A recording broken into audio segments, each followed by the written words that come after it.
മറിയമേ, നിനക്ക് സമാധാനം. നമ്മുടെ കർത്താവ് നിന്നോടുകൂടെ, നീ സ്ത്രീകളിൽ അനുഗ്രഹിക്കപ്പെട്ടവളാവുന്നു. നിന്റെ ഉദരഫലമായി നമ്മുടെ കർത്താവ് ഈശോ മിശിഹ വാഴ്ത്തപ്പെട്ടവനാവുന്നു. പരിശുദ്ധ മറിയമേ, തമ്പുരാന്റെ അമ്മേ, പാപികളായ ഞങ്ങൾക്ക് വേണ്ടി ഇപ്പോഴും എപ്പോഴും ഞങ്ങളുടെ മരണസമയത്തും തമ്പുരാനോട് അപേക്ഷിച്ചു കൊള്ളണമേ. ആമേൻ. പിതാവിനും പുത്രനും പരിശുദ്ധാത്മാവിനും സ്തുതി, ആദ്യം മുതൽ എന്നേക്കും. ആമേൻ. പറഞ്ഞേ ഹല്ലേലൂയാ. അവർക്ക് പറഞ്ഞേ ഹല്ലേലൂയാ. യെശയ്യാ പ്രവചനത്തിൻ്റെ 44-ാമത്തെ അധ്യായം. യെശയ്യാ പ്രവചനം 44-ാം അധ്യായം 1, 2 തിരുവചനം വായിക്കാം. 1, 2, 3 വായിക്കാം. യെശയ്യാ പ്രവചനം 44-ാം അധ്യായം 1, 2, 3 വാക്യങ്ങൾ വായിക്കാം. എൻ്റെ ദാസനായ യാക്കോബേ, ഞാൻ തിരഞ്ഞെടുത്ത ഇസ്രായേലെ കേൾക്കുക. നിന്നെ സൃഷ്ടിക്കുകയും ഗർഭപാത്രത്തിൽ നിനക്ക് രൂപം നൽകുകയും നിന്നെ സഹായിക്കുകയും ചെയ്യുന്ന കർത്താവ് അരുളി ചെയ്യുന്നു. എൻ്റെ ദാസനായ യാക്കോബേ, ഞാൻ തിരഞ്ഞെടുത്ത യശ്രൂണേ, നീ ഭയപ്പെടേണ്ട. വരണ്ട ഭൂമിയിൽ ജലവും ഉണങ്ങിയ നിലത്ത് അരുവികളും ഞാൻ ഒഴുക്കും.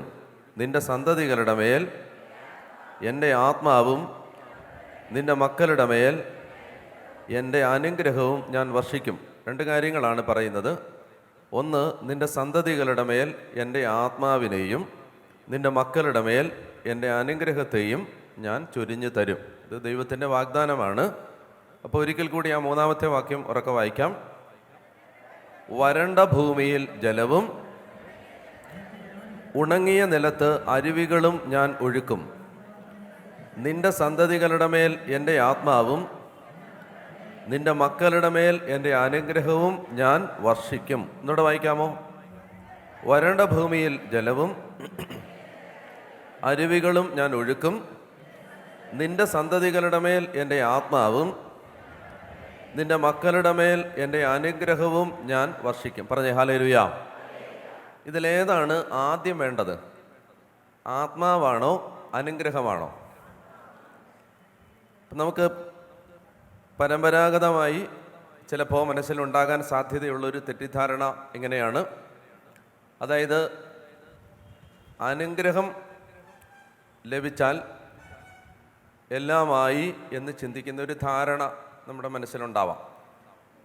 എന്നാൽ ബൈബിൾ, പ്രത്യേകിച്ച് പുതിയ നിയമം, ദൈവമക്കളുടെ അനുഗ്രഹത്തെക്കുറിച്ച് സംസാരിക്കുമ്പോൾ ചില വ്യക്തമായ സൂചനകൾ നൽകുന്നതിൽ ഒരു പ്രധാനപ്പെട്ട സൂചന, ദൈവാത്മാവിനാൽ നിറയപ്പെട്ടാൽ ആ വ്യക്തി എല്ലാ അനുഗ്രഹങ്ങളാലും നിറയും. പറഞ്ഞേ ഹല്ലേലൂയ. മനസ്സിലാവുന്നുണ്ടോ? അതായത് അനുഗ്രഹം വാങ്ങുക എന്നുള്ളതല്ല, മറിച്ച് അനുഗ്രഹം എപ്പോഴും ബൈ പ്രോഡക്റ്റാണ്, ഉപോൽപ്പന്നമാണ്. പറഞ്ഞേ ഹല്ലേലൂയ. എൻ്റെ മനസ്സിലുള്ള ഉദാഹരണം, ഞാൻ എൻ്റെ ചെറുപ്പത്തിൽ എൻ്റെ അമ്മ ഈ എണ്ണയാട്ടാനായിട്ട് മില്ലിൽ എന്നെ വിടുമായിരുന്നു. എണ്ണയാട്ടുക എന്നൊക്കെ പറഞ്ഞാൽ മനസ്സിലാവും. ഈ കൊപ്ര ഉണങ്ങി, അത് ഉണങ്ങിയിട്ട് അത് മില്ലുണ്ട്, ഞങ്ങളുടെ നാട്ടിൽ മില്ലുണ്ട്. ആ മില്ലിൽ കൊണ്ട് ആട്ടി എണ്ണയുമായിട്ട് വരണം. അപ്പോൾ അങ്ങനെ വിടുന്ന സമയത്ത് ഞാൻ പോയി അവിടെ മില്ലിൽ നിന്ന് അത് കൊടുത്ത് വരുമ്പോൾ, അങ്ങോട്ട് പോകുമ്പോൾ എൻ്റെ കയ്യിൽ ഒരു ചാക്ക് മാത്രമേ കാണൂ. ഇങ്ങോട്ട് വരുമ്പോൾ എൻ്റെ കയ്യിൽ 2 കാര്യങ്ങളുണ്ടാവും. എന്തൊക്കെയാണ്? അറിയാമല്ലേ? എന്താണ്? എണ്ണയും എണ്ണയും പിണ്ണാക്കും. അപ്പോൾ അല്ലേ, എണ്ണയും പിണ്ണാക്കും. ഞാനിങ്ങനെ എണ്ണയും പിണ്ണാക്കുമായി വരുമ്പോൾ എന്നോട് ആരെങ്കിലും ചോദിക്കുകയാണ് എവിടെ പോയതാ മോനെ ചോദിച്ചാൽ ഞാൻ പറയുമോ പിണ്ണാക്കുണ്ടാക്കാൻ പോയതാന്ന്? പറയില്ല. പിണ്ണാക്കുണ്ടാക്കാൻ പോയതാണ് എന്ന് ആരെങ്കിലും പറയുമോ? ബോധമുള്ള ആരും പറയില്ല. പക്ഷേ അയാൾ പറയും കയ്യിലെന്താണ്? കയ്യിൽ എണ്ണയും ഉണ്ട്, പിണ്ണാക്കും ഉണ്ട്. എണ്ണ പരിശുദ്ധാത്മാവാണ്, പിണ്ണാക്ക് അനുഗ്രഹമാണ്. മനസ്സിലായോ? എണ്ണ എന്താണ്? പരിശുദ്ധാത്മാവ്. പിണ്ണാക്ക് എന്താണ്? എവിടെ എണ്ണ ആട്ടുന്നോ അവിടെ എന്തുണ്ടാവും? നാച്ചുറലി പിണ്ണാക്കുണ്ടാവും. പക്ഷെ പിണ്ണാക്കുണ്ടാവാനല്ല ഈ പോണേ. അമ്മ കടയിൽ വിട്ടത് പിണ്ണാക്കുണ്ടാക്കി കൊണ്ടുവരാനാണ്? അല്ല, എണ്ണ കൊണ്ടുവരാനാണ്. പക്ഷെ എണ്ണയുടെ കൂടെ എന്ത് കിട്ടും? പിണ്ണാക്കും കിട്ടും. അതാണ് ആത്മാവ് നിറഞ്ഞാൽ അതിൻ്റെ കൂടെ അനുഗ്രഹങ്ങൾ കിട്ടും. അതുകൊണ്ട് അനുഗ്രഹങ്ങളുടെ പുറകെ പോകുന്നതിനേക്കാൾ ബുദ്ധിയുള്ള ആളുകൾ ചെയ്യുന്നത് പരിശുദ്ധാത്മാവ് നിറയാൻ പ്രാർത്ഥിക്കും. പറഞ്ഞേ ഹല്ലേലൂയാ, പറഞ്ഞേ ഹല്ലേലൂയാ. പരിശുദ്ധാത്മാവ് നിറഞ്ഞാൽ എല്ലാ അനുഗ്രഹങ്ങളും ഉണ്ടാവും. പറഞ്ഞേ ഹല്ലേലൂയാ, പറഞ്ഞേ ഹല്ലേലൂയാ.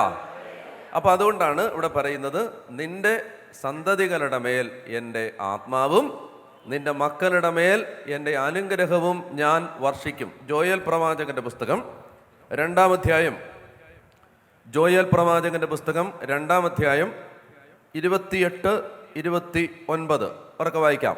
ജോയൽ 2:28-29.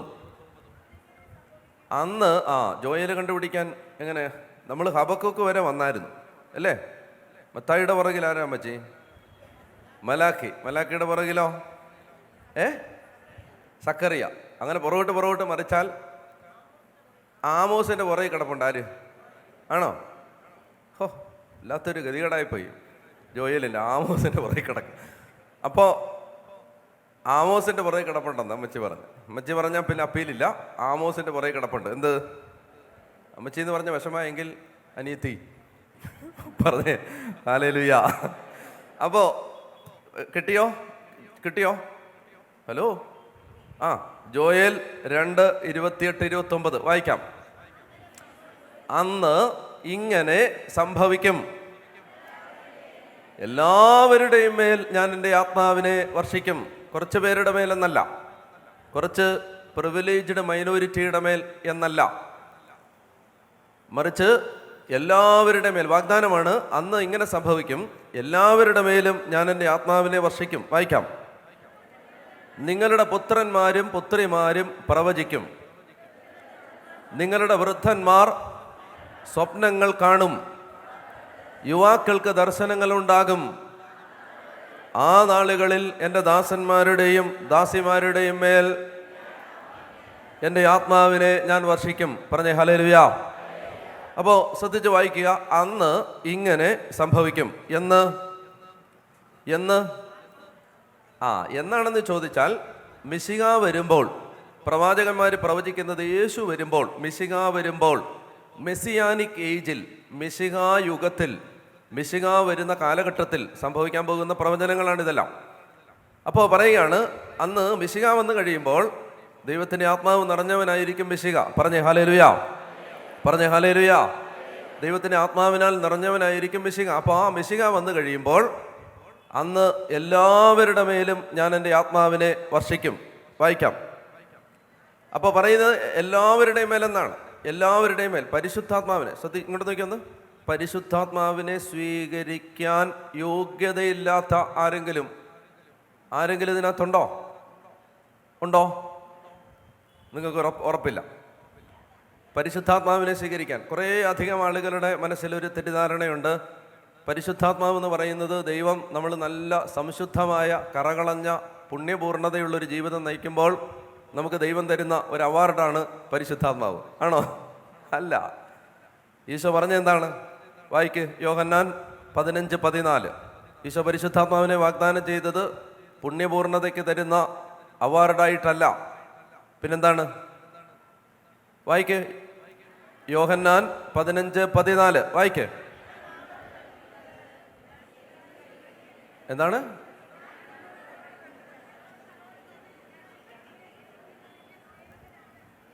ആണോ? തെറ്റിപ്പോയി. 15:14 അല്ല, 14:15. ഞാൻ ടെസ്റ്റ് ചെയ്താണ് നിങ്ങളെ. നിങ്ങൾ എന്നെ സ്നേഹിക്കുന്നെങ്കിൽ എൻ്റെ കൽപ്പന പാലിക്കും. നിർത്ത്. ഈശോ പറയാം, ശ്രദ്ധിച്ച് വായിക്കണം. നിങ്ങൾ എന്നെ സ്നേഹിക്കുന്നെങ്കിൽ എൻ്റെ കൽപ്പന പാലിക്കും. അപ്പോൾ സ്നേഹിക്കുന്നെങ്കിൽ എന്ത് ചെയ്യും? അപ്പോൾ യേശുവിനെ സ്നേഹിക്കുന്നതിൻ്റെ അടയാളം എന്താണ്? യേശുവിൻ്റെ കൽപ്പന പാലിക്കുക എന്നുള്ളതാണ്. യേശു അരുളി ചെയ്ത കൽപ്പനകൾ പാലിക്കാൻ പരിശ്രമിക്കുക. അതാണ് യേശുവിനോടുള്ള സ്നേഹം. പറഞ്ഞേ ഹല്ലേലൂയാ. അപ്പോൾ ഈശോ പറയുകയാണ്, നിങ്ങൾ എന്നെ സ്നേഹിക്കുന്നെങ്കിൽ എൻ്റെ കൽപ്പന പാലിക്കും. അപ്പോൾ നിർത്ത്. ഒരു ചോദ്യമുണ്ട്. നിങ്ങൾ എന്നെ സ്നേഹിക്കുന്നെങ്കിൽ, ശ്രദ്ധിച്ച്, നിങ്ങൾ എന്നെ സ്നേഹിക്കുന്നെങ്കിൽ എൻ്റെ കൽപ്പന എന്ന് യേശു ഉദ്ദേശിക്കുന്നത് എന്താ? എൻ്റെ കൽപ്പന എന്ന് യേശു ഉദ്ദേശിക്കുന്നത് എന്തായിരിക്കും? പുതിയ നിയമത്തിലെ കൽപ്പനകൾ. അല്ല, പുതിയ നിയമത്തിലെ എല്ലാ കൽപ്പനകളും. പഴയ നിയമത്തിൽ 613 നിയമങ്ങളുണ്ടായിരുന്നു. 613 നിയമങ്ങൾ പഴയ നിയമത്തിൽ. അതല്ല, അത് വേണ്ടെന്നല്ല. ഇവിടെ ഈശോ ഉദ്ദേശിക്കുന്നത് അതിൻ്റെ പൂർത്തീകരണമായി യേശു അരുളി ചെയ്ത നിയമങ്ങളുണ്ട്, യേശുവിൻ്റെ കൽപ്പനകൾ. അതെവിടെ കാണാൻ പറ്റും? പഴയ നിയമത്തിലെ കൽപ്പനകൾ പുറപ്പാട് 20 മുതലുള്ള അധ്യായങ്ങളെ കാണാൻ പറ്റും. പുതിയ നിയമത്തിലെ കൽപ്പനകൾ എവിടെ കാണാൻ പറ്റും? പുതിയ നിയമത്തിലെ കൽപ്പനകൾ എവിടെ കാണാൻ പറ്റും? കട്ടൻ ചായ വല്ലതും വേണോ? വേണ്ട. പുതിയ നിയമത്തിലെ കൽപ്പനകൾ എവിടെ കാണാൻ പറ്റുമെന്ന്?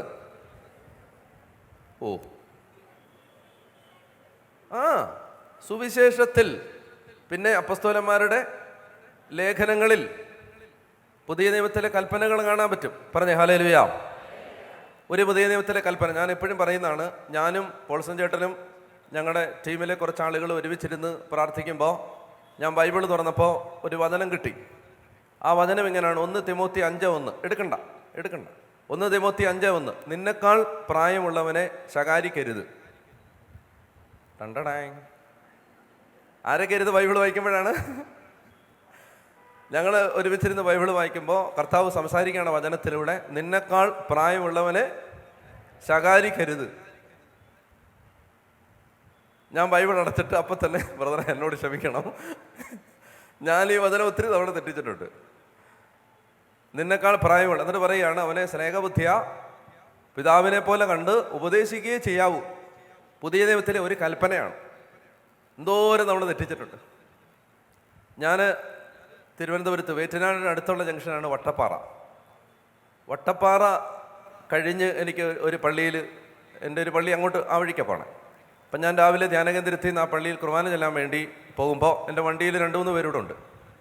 അപ്പോൾ ഈ വട്ടപ്പാറ ബസ് സ്റ്റോപ്പിലെ വെയിറ്റിംഗ് ഷെഡിൽ ഒരു പ്രത്യേക വിധത്തിൽ മുടി ഇങ്ങനെ സ്പൈക്ക് ചെയ്ത് വെച്ചിരിക്കുന്ന ഒരു ചെറുപ്പക്കാരനെ ഞാൻ കണ്ടു. രാവിലെയാണ്, ഒരു പ്രത്യേക രീതിയിൽ ഇങ്ങനെ വല്ലാത്തൊരു ഷേപ്പിലൊക്കെ വെച്ചിരിക്കുകയാണ്.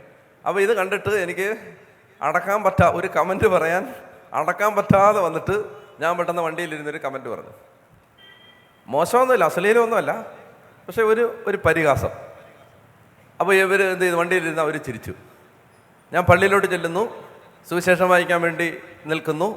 അതിനകത്ത് ഇങ്ങനെ എഴുതിയിരിക്കുന്നു: ഈ ചെറിയവരിൽ ഒരുവനെ പോലും നിന്ദിക്കാതിരിക്കാൻ സൂക്ഷിച്ചോണം. പുതിയ നിയമത്തിലെ കൽപ്പനകളാണ്. പിടികിട്ടിയോ? എങ്ങോട്ടും തിരിയാൻ പറ്റത്തില്ല. മറ്റേത് വലിയ വലിയ കുഴപ്പം. നിങ്ങൾക്ക് എന്നാ തോന്നുന്നു? ഏതാ ബുദ്ധിമുട്ട്? പഴയ നിയമത്തിലെ കൽപ്പന അനുസരിക്കാനാണോ? ഏതാ എളുപ്പം? പഴയ നിയമം അനുസരിക്കാനാണോ പുതിയ നിയമം അനുസരിക്കാനാണോ? ഏതാ എളുപ്പം? പുതിയ നിയമം അനുസരിക്കാനാണ് എളുപ്പം, അല്ലേ? പറഞ്ഞുതരാം. പഴയ നിയമത്തിൽ എങ്ങനെ ഉള്ളായിരുന്നു? എന്താണ്? കൊല്ലരുത്, കൊല്ലുന്നവൻ ന്യായവിധിക്ക് അർഹനാകും. ഒരു സമാധാനമുണ്ട്, നമ്മൾ ആരെയും കൊന്നിട്ടില്ല. അങ്ങനെ സമാധാനപ്പെട്ടിരിക്കുമ്പോഴാണ് ഇതാ പുതിയ നിയമം വരുന്നു. നിന്റെ സഹോദരനോട് കോപിക്കരുത്, നിന്റെ സഹോദരനെ ഭോഷ എന്ന് വിളിക്കരുത്, അവൻ നരകാഗ്നിക്കരയായി തീരും. പഴയ നിയമം പറയുന്നു വ്യഭിചാരം ചെയ്യരുത്. ഒരു സമാധാനം ഉണ്ടായിരുന്നു. പുതിയ നിയമം പറയുകയാണ് ആസക്തിയോടെ സ്ത്രീയെ ബാർ പുരുഷനെ. അങ്ങനെ അങ്ങ് ചോദിക്കണ്ട. ഇത് ഒരു ഡിപ്പാർട്ട്മെൻറ്റിന് മാത്രം റിസർവ് ചെയ്തിരിക്കുന്ന പാവമൊന്നുമല്ല. ഇന്ന് ആണുങ്ങളൊക്കെ കൂടുതൽ നോക്കുന്ന പെണ്ണുങ്ങളാണ്. പറഞ്ഞേ ഹല്ലേലൂയ. അപ്പോൾ എന്താണ്? ഈ ആസക്തിയോടെ സ്ത്രീയെ അഥവാ പുരുഷനെ നോക്കുന്നവർ ആടെ കിടക്കുന്നു. ഒരു സമാധാനത്തിൽ ജീവിച്ചുകൊണ്ടിരുന്നതാണ്. ഇപ്പോൾ വ്യഭിചാരിയായി. പറഞ്ഞേ ഹല്ലേലൂയ.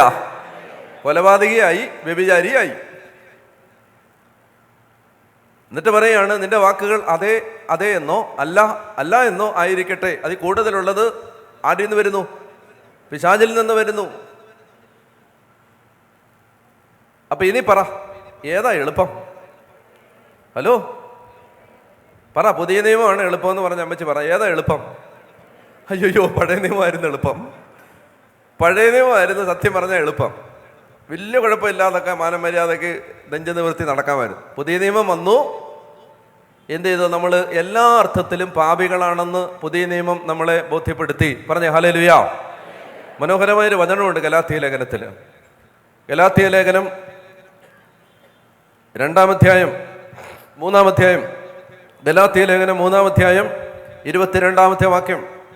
ഗലാത്യ ലേഖനം 3-ാം അധ്യായം 22-ാമത്തെ വാക്യം. എന്നാൽ ഉറക്കെ വായിക്ക്.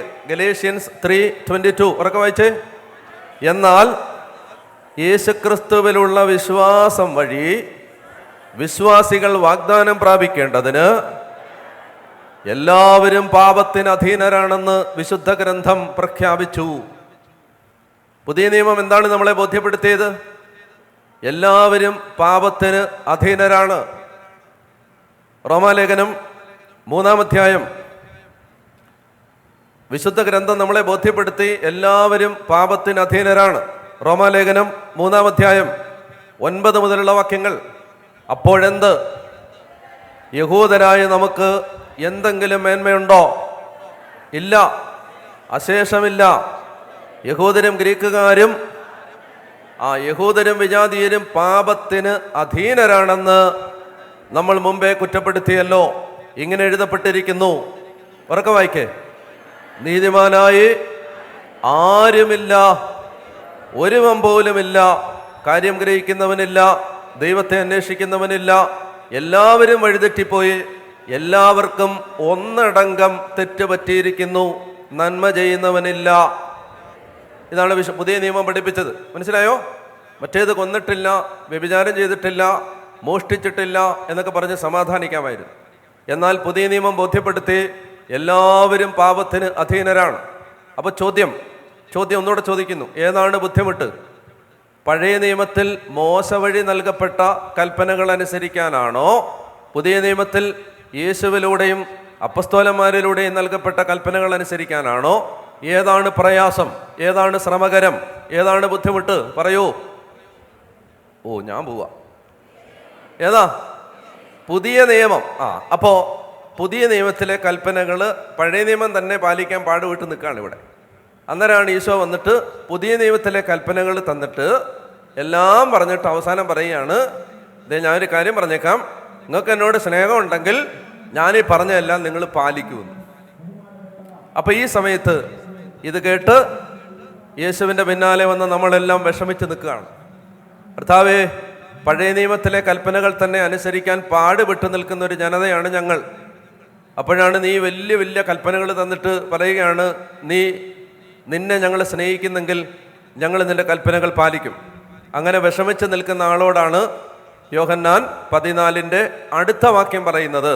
നിങ്ങൾ എന്നെ സ്നേഹിക്കുന്നെങ്കിൽ എൻ്റെ കൽപ്പനകൾ പാലിക്കും. അടുത്ത വാക്യം. കണ്ടോ, നമ്മൾ വിഷമിച്ച് നിൽക്കുകയാണ്. കർത്താവേ, ഞങ്ങളെ കൊണ്ടത് പറ്റുമെന്ന് തോന്നുന്നില്ല എന്ന് പറഞ്ഞ് വിഷമിച്ച് നിൽക്കുമ്പോൾ ഈശോ പറയുകയാണ്, വിഷമിക്കണ്ട, ഞാൻ പിതാവിനോട് അപേക്ഷിക്കുകയും എന്നേക്കും നിങ്ങളോടുകൂടെ ആയിരിക്കാൻ മറ്റൊരു സഹായകനെ അവിടുന്ന് നിങ്ങളുടെ അടുക്കലേക്ക് അയക്കുകയും ചെയ്യും. പറഞ്ഞേ ഹല്ലേലൂയാ. മനസ്സിലായോ? അതായത് നമ്മൾ പുണ്യപൂർണത പ്രാപിക്കാൻ സാധിക്കുന്നില്ല എന്ന് വിഷമിച്ച് നിൽക്കുമ്പോൾ ഈശോ പറയുകയാണ്, നിങ്ങൾ വിഷമിക്കണ്ട, നിങ്ങളെ സഹായിക്കാൻ ഞാൻ അനുശാസിച്ചതുപോലെ നിർദ്ദേശിച്ചതുപോലെയുള്ളൊരു ജീവിതക്രമത്തിനകത്തേക്ക് പ്രവേശിക്കാൻ നിങ്ങൾക്ക് കഴിയില്ല എന്നോർത്ത് നിങ്ങൾ ഭാരപ്പെടുമ്പോൾ ഞാൻ നിങ്ങളോട് പറയുകയാണ്, ഞാൻ പിതാവിനോട് അപേക്ഷിക്കുകയും എന്നേക്കും, കുറച്ചു കാലത്തേക്ക് 6 മാസത്തേക്ക് 15 ദിവസത്തേക്ക് ധ്യാനം കൂടി 4 ദിവസത്തേക്ക് എന്നല്ല, എന്നേക്കും നിങ്ങളോടുകൂടെ ആയിരിക്കാൻ മറ്റൊരു സഹായകനെ അവിടുന്ന് നിങ്ങളുടെ പക്കലേക്ക് അയക്കുകയും ചെയ്യും. പറഞ്ഞേ ഹല്ലേലൂയാ. പറഞ്ഞേ ഹല്ലേലൂയാ. അപ്പോൾ ശ്രദ്ധിക്കുക, എൻ്റെ പുണ്യജീവിതത്തിന് ദൈവം തരുന്ന അവാർഡല്ല പരിശുദ്ധാത്മാവ്. പുണ്യജീവിതം നയിക്കാൻ ദൈവം തരുന്ന സഹായമാണ് പരിശുദ്ധാത്മാവ്. യേശു അനുശാസിച്ചതുപോലെ ജീവിക്കാൻ, യേശു പറഞ്ഞത് അനുസരിക്കാൻ ദൈവം തരുന്ന സഹായത്തിൻ്റെ പേരാണ് സഹായകൻ, പരിശുദ്ധാത്മാവ്. എവിടെ നിന്നാണ് റൂട്ട് തിരിഞ്ഞു പോയെന്നറിയാമോ? റൂട്ട് തിരിഞ്ഞു പോയത് എവിടെ നിന്നാണെന്നറിയാമോ? ജോയേൽ 2 നിന്നാണ്. അങ്ങോട്ട് വാ. ജോയേൽ പ്രവാചകന്റെ പുസ്തകം 2-ാം അധ്യായത്തിൽ 28 നിന്നാണ് നമ്മൾ തിരിഞ്ഞു പോയത്. ഇപ്പൊ തിരിച്ചു വരണം. ജോയേൽ 2:28 കർത്താവ് പറയാണ്, അന്ന് ഇങ്ങനെ സംഭവിക്കും. എങ്ങനെ സംഭവിക്കും? എല്ലാവരുടെയും മേൽ ഞാൻ എൻ്റെ ആത്മാവിനെ വർഷിക്കും. പറഞ്ഞേ ഹല്ലേലൂയാ. യേശുവേ നന്ദി, യേശുവേ സ്തുതി, ഹല്ലേലൂയാ. അതായത് പരിശുദ്ധാത്മാവ് പറയുകയാണ്, അന്ന് എല്ലാവരുടെയും മേൽ ഞാൻ എൻ്റെ ആത്മാവിനെ വർഷിക്കും. അപ്പോൾ പരിശുദ്ധാത്മാവിനെ സ്വീകരിക്കാൻ യോഗ്യതയില്ലാത്ത ആരെങ്കിലും ഉണ്ടോ? പാപികളല്ലാത്ത ആരെങ്കിലും ഉണ്ടോ ഇവിടെ? പാപികൾക്കെല്ലാം യോഗ്യതയുണ്ട്. എന്ത്? ഈശോ തരുന്ന പരിശുദ്ധാത്മാവിനെ സ്വീകരിക്കാൻ എല്ലാ പാപികൾക്കും അതിനുള്ള യോഗ്യതയുണ്ട്. പറഞ്ഞേ ഹല്ലേലൂയ, പറഞ്ഞേ ഹല്ലേലൂയ. അപ്പം അതാണ് പറഞ്ഞത്, കുറച്ച് പേരുടെ ഒരു പ്രിവിലേജ്ഡ് മൈനോറിറ്റിയുടെ മേലല്ല, തിരഞ്ഞെടുക്കപ്പെട്ട ഒരു ന്യൂനപക്ഷത്തിൻ്റെ മേലല്ല, മറിച്ച് എല്ലാവരുടെയും മേൽ എൻ്റെ ആത്മാവിനെ ഞാൻ വർഷിക്കും. പറഞ്ഞേ ഹല്ലേലൂയ. ഇനി വായിക്കാം. നിങ്ങളുടെ പുത്രന്മാരും പുത്രിമാരും പ്രവചിക്കും, നിങ്ങളുടെ വൃദ്ധന്മാർ സ്വപ്നങ്ങൾ കാണും, യുവാക്കൾക്ക് ദൈവം സംസാരിക്കുന്ന, പരിശുദ്ധാത്മാവ് സംസാരിക്കുന്ന 3 പ്രധാനപ്പെട്ട വഴികളാണ്. 1 സ്വപ്നം, 2 ദർശനം, 3 പ്രവചനം. പറഞ്ഞേ ഹല്ലേലൂയ. അത് 3 ഇവിടെ പറഞ്ഞിട്ടുണ്ട്. എന്തൊക്കെയാണ്? നിങ്ങളുടെ പുത്രന്മാരും പുത്രിമാരും പ്രവചിക്കും, പ്രവചനം. നിങ്ങളുടെ വൃദ്ധന്മാർ സ്വപ്നങ്ങൾ കാണും, സ്വപ്നം. നിങ്ങളുടെ യുവാക്കൾക്ക് ദർശനങ്ങൾ ഉണ്ടാകും, ദർശനം. മനസ്സിലായോ? പുത്രന്മാരും പുത്രിമാരും പ്രവചിക്കും, വൃദ്ധന്മാർ സ്വപ്നം. പ്രവചനം, സ്വപ്നം, ദർശനം. പറഞ്ഞേ, പ്രവചനം, സ്വപ്നം, ദർശനം. പറഞ്ഞേ ഹല്ലേലൂയ. ദൈവം സംസാരിക്കുന്നതാണ്. കർത്താവിൻ്റെ ആത്മാവ് സംസാരിക്കും. 1 പ്രവചനത്തിലൂടെ സംസാരിക്കും, 2 സ്വപ്നത്തിലൂടെ സംസാരിക്കും, പിന്നെ ദർശനത്തിലൂടെ സംസാരിക്കും. മറ്റു വഴികളുണ്ട്. വചനത്തിലൂടെ സംസാരിക്കും, തിരഞ്ഞെടുക്കപ്പെട്ട വ്യക്തികളിലൂടെ സംസാരിക്കും, നമ്മുടെ മേലധികാരികളിലൂടെ സംസാരിക്കും, കർത്താവ് സംസാരിക്കുന്ന പ്രകൃതിയിലൂടെ സംസാരിക്കും, നമ്മൾ കണ്ടുമുട്ടുന്ന സാധാരണ മനുഷ്യരിലൂടെ സംസാരിക്കും. ഇനി ഒരു വഴിയില്ലെങ്കിൽ ഒരു കഴുതയിലൂടെയും സംസാരിക്കും. പറഞ്ഞേ ഹല്ലേലൂയ. കഴുത സംസാരിക്കുന്നതിന് തെളിവ് വേണോ? സ്റ്റേജിലോട്ട് നോക്കിയാൽ മതി, ഒരു കഴുത സംസാരിക്കുന്ന കാണാം. അപ്പോൾ കഴുതയിലൂടെ വേണമെങ്കിലും ദൈവം സംസാരിക്കും. പറഞ്ഞേ ഹല്ലേലൂയ, പറഞ്ഞേ ഹല്ലേലൂയ. അപ്പോൾ പറയുകയാണ്, ആ നാളുകളിൽ എല്ലാവരുടെയും മേൽ ഞാൻ എൻ്റെ ആത്മാവിനെ വർഷിക്കും. ഞാൻ ഈ പ്രവചനങ്ങൾ പറയുന്നത്, ഈ പ്രവചനം നമ്മിൽ സംഭവിക്കും. ഈ പ്രവചനങ്ങളെ വിശ്വസിക്കണം. കർത്താവ് അരുളി ചെയ്ത കാര്യങ്ങൾ നിറവേറുമെന്ന് വിശ്വസിച്ചവൾ ഭാഗ്യവതി. കർത്താവ് അരുളി ചെയ്ത കാര്യങ്ങളാണ്, ഇത് നിറവേറും, എൻ്റെ ജീവിതത്തിൽ ഇത് നിറവേറും എന്ന് വിശ്വസിച്ചവൾ ഭാഗ്യവതി. ഇത് അടുത്ത വചനം. അല്ലല്ല, അത് കഴിഞ്ഞു. ഇനി അടുത്ത വചനം എസെക്കിയേൽ 36. ദൈവത്തിന് വലിയൊരു സങ്കടം. ആ സങ്കടം എങ്ങനെയാന്ന് വെച്ചാൽ, കർത്താവ് ഒരു സങ്കടം പറയുകയാണ്. എന്താണെന്നറിയാമോ? ദൈവം ഒരു സങ്കടം ഇങ്ങനെയാണ്. എസെക്കിയേൽ 36:20. അതായത് ദൈവം ഇസ്രായേൽ ജനത്തെ മറ്റ് ജനതകളുടെ ഇടയിൽ ചിതറിച്ചപ്പോൾ ആ ജനതകൾ ഇസ്രായേൽക്കാരെ നോക്കിയിട്ട് ഒരടക്കം പറഞ്ഞു. ദൈവത്തിൻ്റെ സങ്കടമാണ്. വായിക്ക്. എന്നാൽ അവർ ജനതകളുടെ അടുത്ത് ചെന്നപ്പോൾ അവർ എത്തിയിടത്തെല്ലാം ഇവനാണ് കർത്താവിൻ്റെ ജനം, എന്നിട്ടും അവിടുത്തെ ദേശത്ത് നിന്ന് അവർക്ക് പോകേണ്ടി വന്നു എന്ന് ആളുകൾ അവരെ പറ്റി പറഞ്ഞു. അങ്ങനെ അവർ എൻ്റെ വിശുദ്ധ നാമം അശുദ്ധമാക്കി. ദൈവത്തിൻ്റെ സങ്കടമാണ്. അതായത് നിങ്ങൾക്ക് കൽപ്പനകൾ പാലിക്കാൻ പറ്റാതെ നിങ്ങൾ ദേശത്ത് നിന്ന്, ഇസ്രായേൽക്കാരോട് പറയുകയാണ്, നിങ്ങൾ ദേശത്ത് നിന്ന് പുറന്തള്ളപ്പെട്ട് മറ്റ് ജനതകളുടെ അടുത്ത് ചെന്നപ്പോൾ നിങ്ങളെ നോക്കി അവരിങ്ങനെ പറഞ്ഞു, ഇവരാണ് ദൈവത്തിൻ്റെ സ്വന്തം ജനം, പക്ഷെ അവർക്ക് ദൈവം കൊടുത്ത ദേശത്ത് നിന്ന് പോകേണ്ടി വന്നു. 21. തങ്ങളെത്തിയ ജനതകളുടെ ഇടയിൽ ഇസ്രായേൽ ഭവനം അശുദ്ധമാക്കിയ എൻ്റെ വിശുദ്ധ നാമത്തെ പ്രതി ഞാൻ ആകുലനായി. പറഞ്ഞേ ഹല്ലേലൂയ. ഇതാണ് റോമർ 2:24. തിരിച്ചു വരണം. റോമർ 2:24 നിങ്ങൾ വായിക്കും, ഞാൻ വായിച്ചോളാം, നിങ്ങൾ അവിടെ തന്നെ നിന്നോ. റോമർ 2:24 ഇത് പൗലോസ് അപ്പോസ്തലൻ പുതിയ നിയമസഭയോട് ഒരാരോപണമായിട്ട് പറയുന്നുണ്ട്.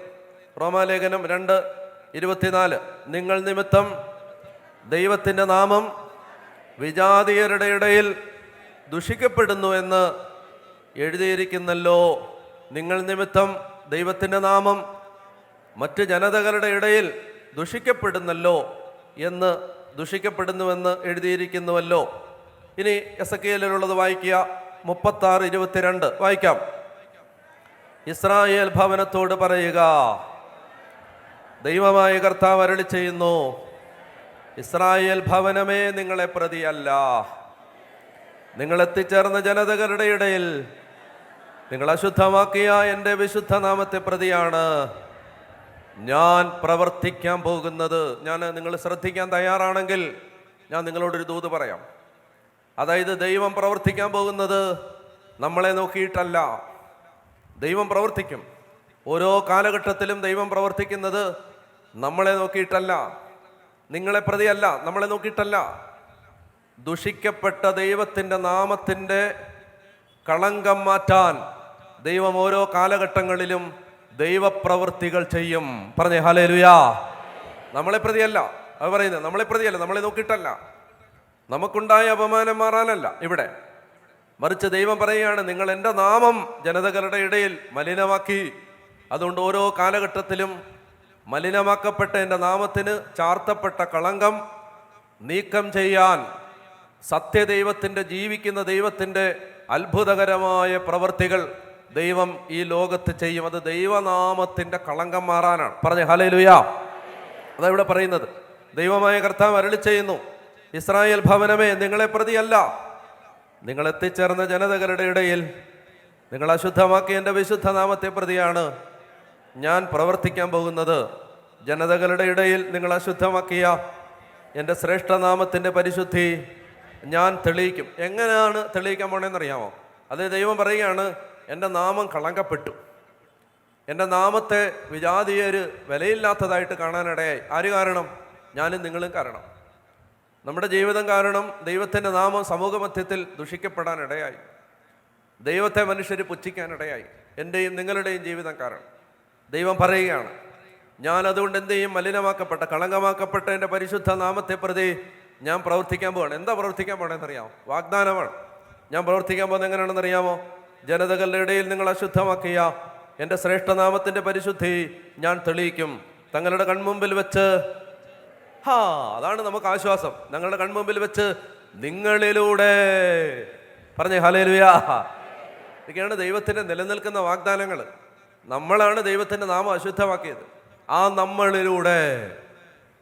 നമ്മളിലൂടെ ദൈവത്തിൻ്റെ പരിശുദ്ധി ജനതകൾ കാണാനിടയാവും. പറയുകയാണ്, തങ്ങളുടെ കൺമുമ്പിൽ വെച്ച് നിങ്ങളിലൂടെ എൻ്റെ പരിശുദ്ധി ഞാൻ വെളിപ്പെടുത്തുമ്പോൾ ഞാനാണ് കർത്താവെന്ന് ജനതകൾ അറിയും. എന്താ ചെയ്യാൻ പോന്നേ? വാക്യം 25 ഉറക്കെ വായിക്കും. ഉച്ചത്തിൽ പോരാ, ഉച്ചത്തിൽ വായിക്കും. ഞാൻ നിങ്ങളുടെ മേൽ ശുദ്ധജലം തളിക്കും, നിങ്ങളുടെ എല്ലാ മാലിന്യങ്ങളിൽ നിന്നും നിങ്ങൾ ശുദ്ധീകരിക്കപ്പെടും, സകല വിഗ്രഹങ്ങളിൽ നിന്നും നിങ്ങളെ ഞാൻ നിർമ്മലരാക്കും. ഒരു പുതിയ ഹൃദയം ഞാൻ നിങ്ങൾക്ക് നൽകും, ഒരു പുതിയ ചൈതന്യം നിങ്ങളിൽ ഞാൻ നിക്ഷേപിക്കും. നിങ്ങളുടെ ശരീരത്തിൽ നിന്ന് ശിലാഹൃദയം എടുത്തു മാറ്റി മാംസല ഹൃദയം നൽകും. ഉറക്ക വായിച്ച് 27 ഉച്ചത്തിൽ വെടിയൊച്ച പോലെ ഉറക്ക വായിച്ചേ.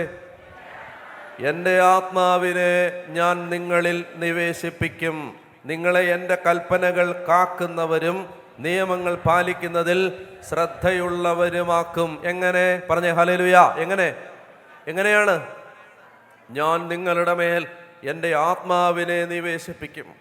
അതാ ഈശോ ഈ വാഗ്ദാനമാണ് യോഹന്നാൻ 14 ഈശോ പറയുന്നത്, ഞാൻ പിതാവ്, നിങ്ങൾ എന്നെ സ്നേഹിക്കുന്നെങ്കിൽ എൻ്റെ കൽപ്പന പാലിക്കും, ഞാൻ പിതാവിനോട് അപേക്ഷിക്കുകയും എന്നേക്കും നിങ്ങളോട് കൂടെ ആയിരിക്കാൻ മറ്റൊരു സഹായകനെ അവിടുന്ന് നിങ്ങളുടെ പക്കലേക്ക് അയക്കുകയും ചെയ്യും. ഈ സത്യാത്മാവിനെ സ്വീകരിക്കാൻ ലോകത്തിന് കഴിയില്ല, കാരണം അതിനെ അറിയുകയോ അവനെ കാണുകയോ ചെയ്യുന്നില്ല. എന്നാൽ നിങ്ങളവനെ അറിയുന്നു, അവൻ നിങ്ങളോടൊത്ത് വസിക്കുന്നു. സത്യാത്മാവ് വന്നു കഴിയുമ്പോൾ സത്യത്തിൻ്റെ പൂർണ്ണതയിലേക്ക് നിങ്ങളെ നയിക്കും. ഈശോ 14, 15, 16 അധ്യായങ്ങളിൽ പരിശുദ്ധാത്മാവിനെ വാഗ്ദാനം ചെയ്യുന്ന ഈ പശ്ചാത്തലത്തിലാണ്. അപ്പോൾ ഇത് വാഗ്ദാനമാണ്, പഴയ നിയമത്തിൽ കിടക്കുന്ന വാഗ്ദാനമാണ്. നമ്മുടെ മേൽ ദൈവം തൻ്റെ ആത്മാവിനെ വർഷിക്കും. പറഞ്ഞേ ഹല്ലേലൂയാ. എഴുന്നേറ്റ് നിൽക്കാവോ? അതുകൊണ്ട് ഈ രാത്രിയിൽ നമ്മൾ ദൈവത്തിൻ്റെ തിരുസന്നിധിയിൽ ഇരുന്നുകൊണ്ട് നമ്മൾ പ്രാർത്ഥിക്കാൻ പോവാണ്. ദൈവമേ, നിൻ്റെ ആത്മാവിനെ ഞങ്ങളുടെ മേൽ വർഷിക്കണമേ. ഞങ്ങളുടെ മേൽ, ഞങ്ങളുടെ കുടുംബങ്ങളുടെ മേൽ, ഞങ്ങളുടെ മക്കളുടെ മേൽ, തലമുറയുടെ മേൽ എല്ലാം നിൻ്റെ ആത്മാവിനെ വർഷിക്കും. ഈ ആത്മാവ് വന്ന് എല്ലാ ചങ്ങലകളും അഴിക്കണം. ഞാൻ അതിനെക്കുറിച്ച് വിശദീകരിക്കാൻ ശ്രമിക്കാം. പരിശുദ്ധാത്മാവ് വന്ന് നമ്മൾ അനുഗ്രഹമുള്ളവരാകാൻ എന്ത് ചെയ്താൽ മതി? എല്ലാ മേഖലയിലും, കേട്ടോ ചേച്ചി, അമ്മച്ചി ഉണ്ടല്ലോ. എല്ലാ മേഖലയിലും അനുഗ്രഹിക്കപ്പെടാൻ എന്ത് ചെയ്താൽ മതി? പരിശുദ്ധാത്മാവിനാൽ നിറഞ്ഞാൽ മതി. പരിശുദ്ധാത്മാവിനാൽ നിറഞ്ഞാൽ യേശുക്രിസ്തുവിലൂടെ വന്ന രക്ഷയുടെ എല്ലാ തലങ്ങളും നമ്മിൽ സംഭവിക്കും. പറഞ്ഞേ ഹല്ലേലൂയ. ഈശോ കൊണ്ടുവന്ന രക്ഷയുടെ സകല ഡയമെൻഷൻസും നമ്മളിൽ പൂർത്തിയാവും. പരിശുദ്ധാത്മാവിനാൽ നിറയണം. അപ്പോൾ അതുകൊണ്ട് ഈ നാളുകളിൽ പെന്തക്കോസ്ത, ഇനിയിപ്പോൾ ഈസ്റ്റർ കഴിഞ്ഞ് വീണ്ടും നമ്മൾ ഇത് ഒരു 40 ദിവസം കഴിയുമ്പോൾ കാത്തിരിപ്പിൻ്റെ കാലമാവും. അപ്പോൾ അത് കഴിയുമ്പോൾ 10 ദിവസം കാത്തിരിപ്പിൻ്റെ കാലം, അത് കഴിഞ്ഞ് പെന്തക്കോസ്ത പെരുന്നാൾ. പെന്തക്കോസ്തായിൽ സഭ കാത്തിരുന്ന് പ്രാർത്ഥിക്കുന്നത് പരിശുദ്ധാത്മാവിനാൽ സഭ മുഴുവൻ നിറയാനാണ്. അപ്പം അതുകൊണ്ട് നമുക്ക് മുൻകൂട്ടി കാണാം, മുൻകൂട്ടി കണ്ട് നമുക്ക് പ്രാർത്ഥിച്ച് ഒരുങ്ങാം. ദൈവത്തിൻ്റെ ആത്മാവിൻ്റെ ശക്തമായ ഇടപെടലിന് വേണ്ടി പ്രാർത്ഥിച്ച് ഒരുങ്ങാം. പറഞ്ഞേ ഹല്ലേലൂയ, പറഞ്ഞേ ഹല്ലേലൂയ.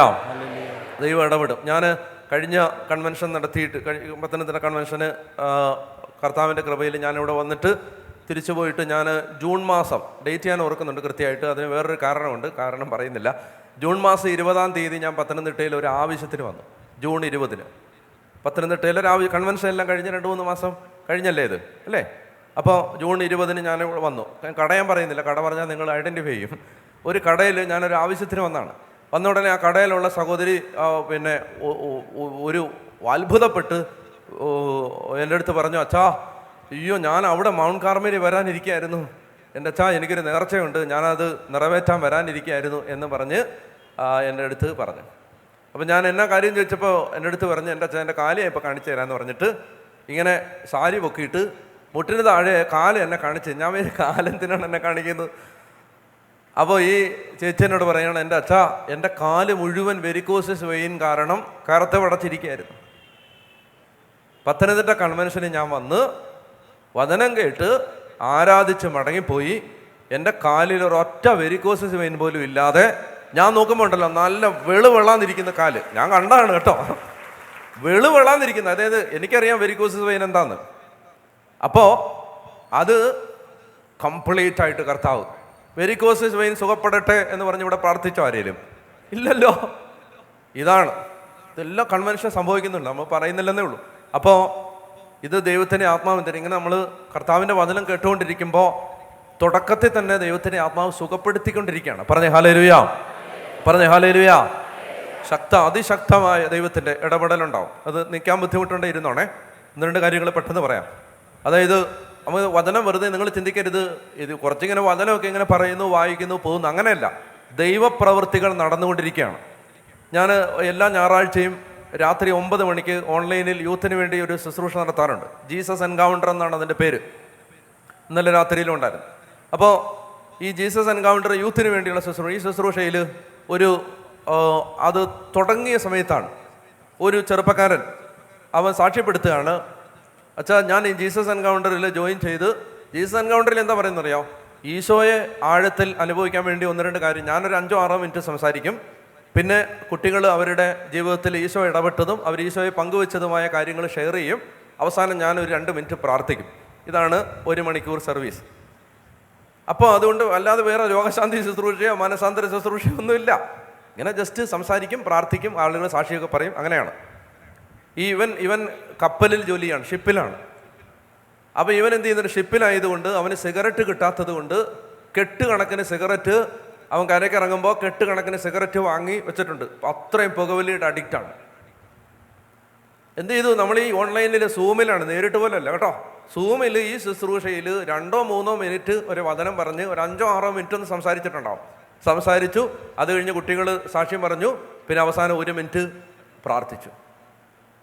ഇവൻ ഈ ശുശ്രൂഷയിൽ പങ്കെടുക്കുന്ന സമയത്ത് പരിശുദ്ധാത്മാവ് അകത്ത് ഇങ്ങനെ അവനോട് പറയുകയാണ്, എഴുന്നേറ്റ് പോയി ഈ സിഗരറ്റെല്ലാം എടുത്ത് കടലിലെറിയുക, എന്നിട്ട് പുകവലി എന്നേക്കുമായിട്ട്. അപ്പോൾ അവന് ചിന്തിക്കാൻ, വിശ്വസിക്കാൻ പോലും പറ്റുന്നത്, അവൻ പുകവലിയുടെ അഡിക്റ്റാണ്. അവനെങ്ങനെയാണ് ഇത് മാറ്റാൻ പറ്റുന്നത്? പരിശുദ്ധാത്മാവിൻ്റെ പ്രേരണയിൽ അവൻ എഴുന്നേറ്റ് പോയി വാങ്ങിച്ചു വെച്ചിരുന്ന കെട്ടുകണക്കിന് സിഗരറ്റ് എടുത്ത് കടലിലെറിഞ്ഞു. പിറ്റേ ഞായറാഴ്ച രാത്രിയിൽ അവൻ സാക്ഷ്യപ്പെടുത്തുകയാണ്, എനിക്ക് പുകവലിക്കാനുള്ള ആഗ്രഹം പരിശുദ്ധാത്മാവ് പരിപൂർണമായി എന്നിൽ നിന്ന് എടുത്തു മാറ്റി. പറഞ്ഞേ ഹല്ലേലൂയ. എന്താ പറയുന്നറിയാമോ, ഇത് ദൈവവചനം കേട്ടുകൊണ്ടിരിക്കുമ്പോൾ പെട്ടെന്ന്, അത് 1 മിനിറ്റ് ആണെങ്കിലും 1 മണിക്കൂറാണെങ്കിലും ദൈവത്തിൻ്റെ ആത്മാവ് പ്രവർത്തിക്കും. അപ്പോൾ അതുകൊണ്ട് നമ്മൾ എന്ത് ചെയ്യും, ഉണർവോടെ വചനം കേൾക്കണം. ഒരു വചനം പോലും പാഴായി പോകരുത്. ദൈവത്തിൻ്റെ ആത്മാവിൽ നമ്മൾ ആശ്രയിച്ച് കർത്താവ് സംസാരിക്കുന്നത് ഇങ്ങനെ പറഞ്ഞുകൊണ്ടിരിക്കുമ്പോൾ നമ്മൾ എന്ത് ചെയ്യണമെന്നറിയാമോ? ദൈവത്തിൻ്റെ ആത്മാവിൻ്റെ സ്വരം കേൾക്കാൻ ആഗ്രഹിച്ച് നന്നായിട്ട് വചനം വായിച്ച് പ്രാർത്ഥിക്കണം. അപ്പോൾ അങ്ങനെ ഒരു കൃപ ദേശത്ത് മുഴുവൻ എല്ലാ അനുഗ്രഹങ്ങളും വർഷിക്കപ്പെട്ട് നമ്മൾ മടങ്ങിപ്പോവും.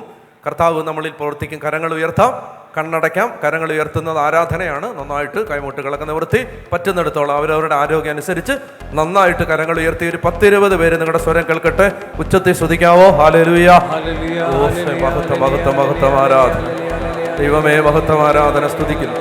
അതിനെ തുറന്ന് സ്തുതിച്ച് ഉച്ചത്തിൽ സ്തുതിച്ച് സ്തുതിക്കുന്നു സ്തുതിക്കുന്നു സ്തുതിക്കുന്നു സ്തുതിക്കുന്നു സ്തുതിക്കുന്നു സ്തുതിക്കുന്നു. പോരാ, ഉറക്കെ സ്തുതിച്ച് സ്തുതിക്കുന്നു സ്തുതിക്കുന്നു സ്തുതിക്കുന്നു. ആരാധന മഹത്വം മഹത്വം മഹത്വം മഹത്വം മഹത്വം. ഇറങ്ങി വന്ന് പ്രവർത്തിക്കണം കർത്താവ്. നിന്റെ ദാസീദാസന്മാരുടെ മേൽ നിന്റെ ശക്തിയും നിന്റെ കരബലവും പ്രകടമാണ്. നിന്റെ ആത്മാവിനെ ഈ ദേശത്ത് വർഷിക്കണമേ. വേദനിച്ചും ഭാരപ്പെട്ടും കഴിയുന്ന ഓരോ മകന്റെ മേലും മകളുടെ മേലും ദൈവത്തിന്റെ ആത്മാവിന്റെ ശക്തി വ്യാപരിക്കും. അടിമച്ചങ്ങലകളെ പൊട്ടിച്ചെറിയണമേ. ഹൃദയഭാരങ്ങൾ എടുത്തു മാറ്റണമേ. ഈ രാത്രി ദൈവത്തിന്റെ ആത്മാവ് ഞങ്ങളുടെ തകർന്ന ഹൃദയങ്ങളോട് സംസാരിക്കണമേ. ഞങ്ങൾ ആകുലരും ദുഃഖിതരുമാണ് കർത്താവേ. വഴികളെല്ലാം അടയപ്പെട്ട് പ്രയാസപ്പെട്ടിരിക്കുന്നവരാണ്. ഞങ്ങളുടെ മുമ്പിൽ ഭയാനകമായ ഓർമ്മപ്പെടുത്തലുകൾ, ആകുലപ്പെടുത്തുന്ന ഓർമ്മകളുണ്ട്. ദൈവമേ, നീ ഇറങ്ങി വരണമേ. നിന്റെ ജനത്തിന്റെ മേൽ അങ്ങയുടെ കരം നീളണമേ. ദൈവമേ, ഈ ആലയത്തിൽ, ഈ പന്തലിനകത്തും പള്ളിക്കകത്തും, ദൈവമേ, ഈ ചുറ്റുപാടുകളിലും ഇരുന്ന് ഈ ശബ്ദപരിധിക്കകത്ത് നിന്നുകൊണ്ട് ദൈവവചനം കേൾക്കുന്ന സകല മക്കളുടെ മേലും അവരുടെ കുടുംബങ്ങളുടെ മേലും ദൈവമേ, നിന്റെ കരബലം പ്രകടമായി നീ ശക്തി പ്രവർത്തിച്ച് നിന്റെ അഭിഷേകം ആത്മാവിന്റെ ശക്തി ഈ ആലയത്തിൽ ഇറങ്ങി. പരിശുദ്ധനായ ദൈവമേ, നീ പ്രവർത്തിക്കണം. Hallelujah, hallelujah. ഉച്ചത്തിൽ വിളിക്കുന്ന ഈശോയേ. കരങ്ങൾ ഉയർത്തി കൈയടിച്ച്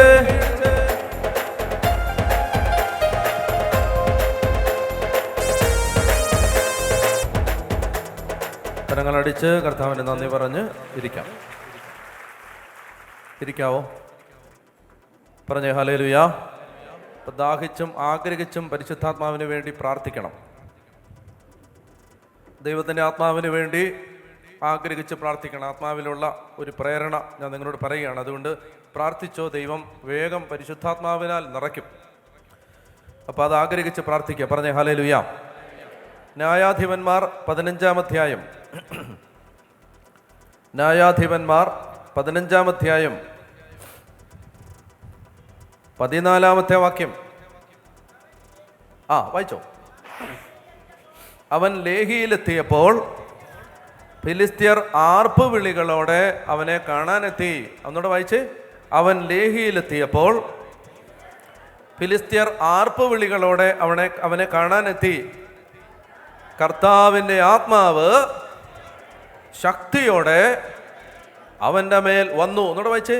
കർത്താവിൻ്റെ ആത്മാവ് ശക്തിയോടെ അവൻ്റെ മേൽ വന്നു. അപ്പോൾ അവനെ ബന്ധിച്ചിരുന്ന കയർ കരിഞ്ഞ ചണനൂല് പോലെയായി, കെട്ടുകൾ അറ്റു വീണു. അവനെ ബന്ധിച്ചിരുന്ന കയർ കരിഞ്ഞ ചണനൂൽ പോലെയായി തീർന്നു, കെട്ടുകൾ അറ്റു വീണു. ഇതാണ് ദൈവത്തിൻ്റെ ആത്മാവ് ശക്തിയോടെ ഒരാളുടെ മേൽ വരുമ്പോൾ ഞാനതാ പറഞ്ഞത്, അനുഗ്രഹത്തിന് വേണ്ടി പ്രാർത്ഥിക്കണമെന്നില്ല. എന്തിനു വേണ്ടി പ്രാർത്ഥിച്ചാൽ മതി? എപ്പോഴും. അതുകൊണ്ട് നമ്മൾ പറഞ്ഞില്ലേ, ആരാധനയുടെ വിഭവങ്ങൾ പറഞ്ഞപ്പോൾ, എണ്ണ പറഞ്ഞപ്പോൾ, എപ്പോഴും പരിശുദ്ധാത്മാവിനെ ആശ്രയിക്കണം, പരിശുദ്ധാത്മാവിനോട് പ്രാർത്ഥിക്കണം, പരിശുദ്ധാത്മാവ് നിറയാൻ വേണ്ടി പ്രാർത്ഥിക്കണം. അതായത് എങ്ങനെയാണ് നമ്മൾ ജീവിക്കേണ്ടത് എന്ന് കൃത്യമായിട്ട് പറഞ്ഞു തന്നിട്ടുണ്ട്. യെശയ്യാ പ്രവചനത്തിൻ്റെ 11-ാം അധ്യായം എടുക്കാം. യെശയ്യാ പ്രവചനത്തിൻ്റെ 11-ാം അധ്യായം. ഈശോയാണ് നമ്മുടെ മാതൃക. നമ്മുടെ വിശ്വാസത്തിൻ്റെ നാഥനും അതിനെ പൂർണ്ണതയിൽ എത്തിക്കുന്നവനുമായ യേശുവിനെ കണ്ടാണ് നാം ഓടുന്നത്. ആ യേശു എങ്ങനെയായിരുന്നു? വായിക്കാം. യെശയ്യാ പ്രവചനം 11-ാം അധ്യായം. ജസ്സയുടെ കുറ്റിയിൽ നിന്ന് ഒരു മുള കിളിർത്ത് വരും. വായിക്കാം. ജസ്സയുടെ കുറ്റിയിൽ നിന്ന് ഒരു മുള കിളിർത്ത് വരും, അവൻ്റെ വേരിൽ നിന്ന് ഒരു ശാഖ പൊട്ടിക്കിളിക്കും. അതാണ് കർത്താവിൻ്റെ ആത്മാവ്. യേശുവിനെ കുറിച്ച്, മിശിഹായെക്കുറിച്ചുള്ള പ്രവചനമാണ്. കർത്താവിൻ്റെ ആത്മാവ് അവൻ്റെ മേൽ ആവസിക്കും. ജ്ഞാനത്തിൻ്റെയും വിവേകത്തിൻ്റെയും ആത്മാവ്. കണ്ടോ? അതായത് പരിശുദ്ധാത്മാവ് ഒരാളുടെ മേൽ ആവസിച്ച് കഴിയുമ്പോൾ ആ ആൾക്ക് എന്തൊക്കെയാണ് കിട്ടുന്നത്? ജ്ഞാനം, വിവേകം. ജ്ഞാനത്തിൻ്റെയും വിവേകത്തിൻ്റെയും ആത്മാവ്. അടുത്തത് ഉപദേശത്തിൻ്റെയും ശക്തിയുടെയും ആത്മാവ്. അതായത് ഉപദേശത്തിൻ്റെയും എന്തെന്നറിയാം? ഒന്ന്, എന്താ ചെയ്യേണ്ടതെന്നുള്ള ഉപദേശം. രണ്ട്, അത് ചെയ്യാനുള്ള ശക്തി. എന്താ നടക്കേണ്ട വഴി കാണിച്ചു തരുന്നു, പോകാനുള്ള ശക്തി തരുന്നു. ഉപദേശത്തിൻ്റെയും ശക്തിയുടെയും ആത്മാവ്. പറഞ്ഞേ ഹല്ലേലൂയ, പറഞ്ഞേ ഹല്ലേലൂയ. സങ്കീർത്തനം 32:8. ഇങ്ങോട്ട് തിരിച്ചു വരണേ. സങ്കീർത്തനം 32:8. സങ്കീർത്തനങ്ങൾ അതെല്ലാവരും ഒന്ന് എടുത്ത് വായിക്കണേ. എല്ലാവരും ഒന്ന് എടുത്തിട്ട്. അത് പ്രധാനപ്പെട്ടൊരു വചനമാണ്. കാണാതെ പഠിക്കുകയും പ്രാർത്ഥിക്കുകയും ചെയ്യണം. നല്ലതാണത്. സങ്കീർത്തനം 32:8 വായിക്കാം. ഞാൻ നിന്നെ ഉപദേശിക്കാം, നീ നടക്കേണ്ട വഴി കാണിച്ചു തരാം. ഞാൻ നിന്റെ മേൽ ദൃഷ്ടി ഉറപ്പിച്ച്. മനസ്സിലാവുന്നുണ്ടോ? ഇത് ദൈവത്തിന്, ഇത് പരിശുദ്ധാത്മാവിൻ്റെ പ്രവൃത്തിയാണ്. ഞാൻ നിന്നെ ഉപദേശിക്കാം, നീ നടക്കേണ്ട വഴി കാണിച്ചു തരാം, നിന്റെ മേൽ ദൃഷ്ടി ഉറപ്പിച്ച്. അപ്പം നിന്നെ ഉപദേശിക്കാന്ന്. ഉപദേശത്തിൻ്റെ ആത്മാവാണ്. വേറൊരു വചനം വായിക്കാം. സങ്കീർത്തനം 16:7. സങ്കീർത്തനം 16:7. സങ്കീർത്തനങ്ങൾ Psalm 16. കിട്ടിയോ? ആരോ വായിച്ചേ. എനിക്ക് ഉപദേശം നൽകുന്ന കർത്താവിനെ. കർത്താവ് എന്താ ചെയ്യുന്നത്? എനിക്ക് ഉപദേശം നൽകുന്ന കർത്താവിനെ ഞാൻ വാഴ്ത്തുന്നു. ഇനി എപ്പോഴാണ് ഉപദേശം തരുന്നതെന്നറിയാമോ? രാത്രിയിലും എൻ്റെ അന്തരംഗത്തിൽ പ്രബോധനം നിറയുന്നു. ഞാൻ നേരത്തെ പറഞ്ഞു, ആത്മാവ് സംസാരിക്കുന്ന ഒരു വഴിയാണ് സ്വപ്നം. സ്വപ്നം മാത്രമല്ല, വളരെ പ്രധാനപ്പെട്ടൊരു കാര്യം കേട്ടോ. അതായത് രാത്രിയിൽ ഉറങ്ങാൻ പോകുമ്പം കേട്ടോ, ഒരു പ്രായോഗികമായ ഉപദേശം.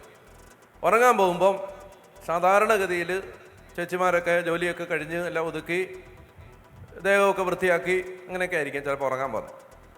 ഇല്ല തിരക്കൊന്നും ഇല്ലെങ്കിൽ. അല്ലെങ്കിൽ അങ്ങനെ ഉറങ്ങാൻ പോകണം. ഇങ്ങനെ പറയുന്നത്, you have to go to bed clean എന്നാണ് പറയുന്നത്. You have to go to bed ക്ലീനായിട്ട് ഉറങ്ങാൻ പോകണം.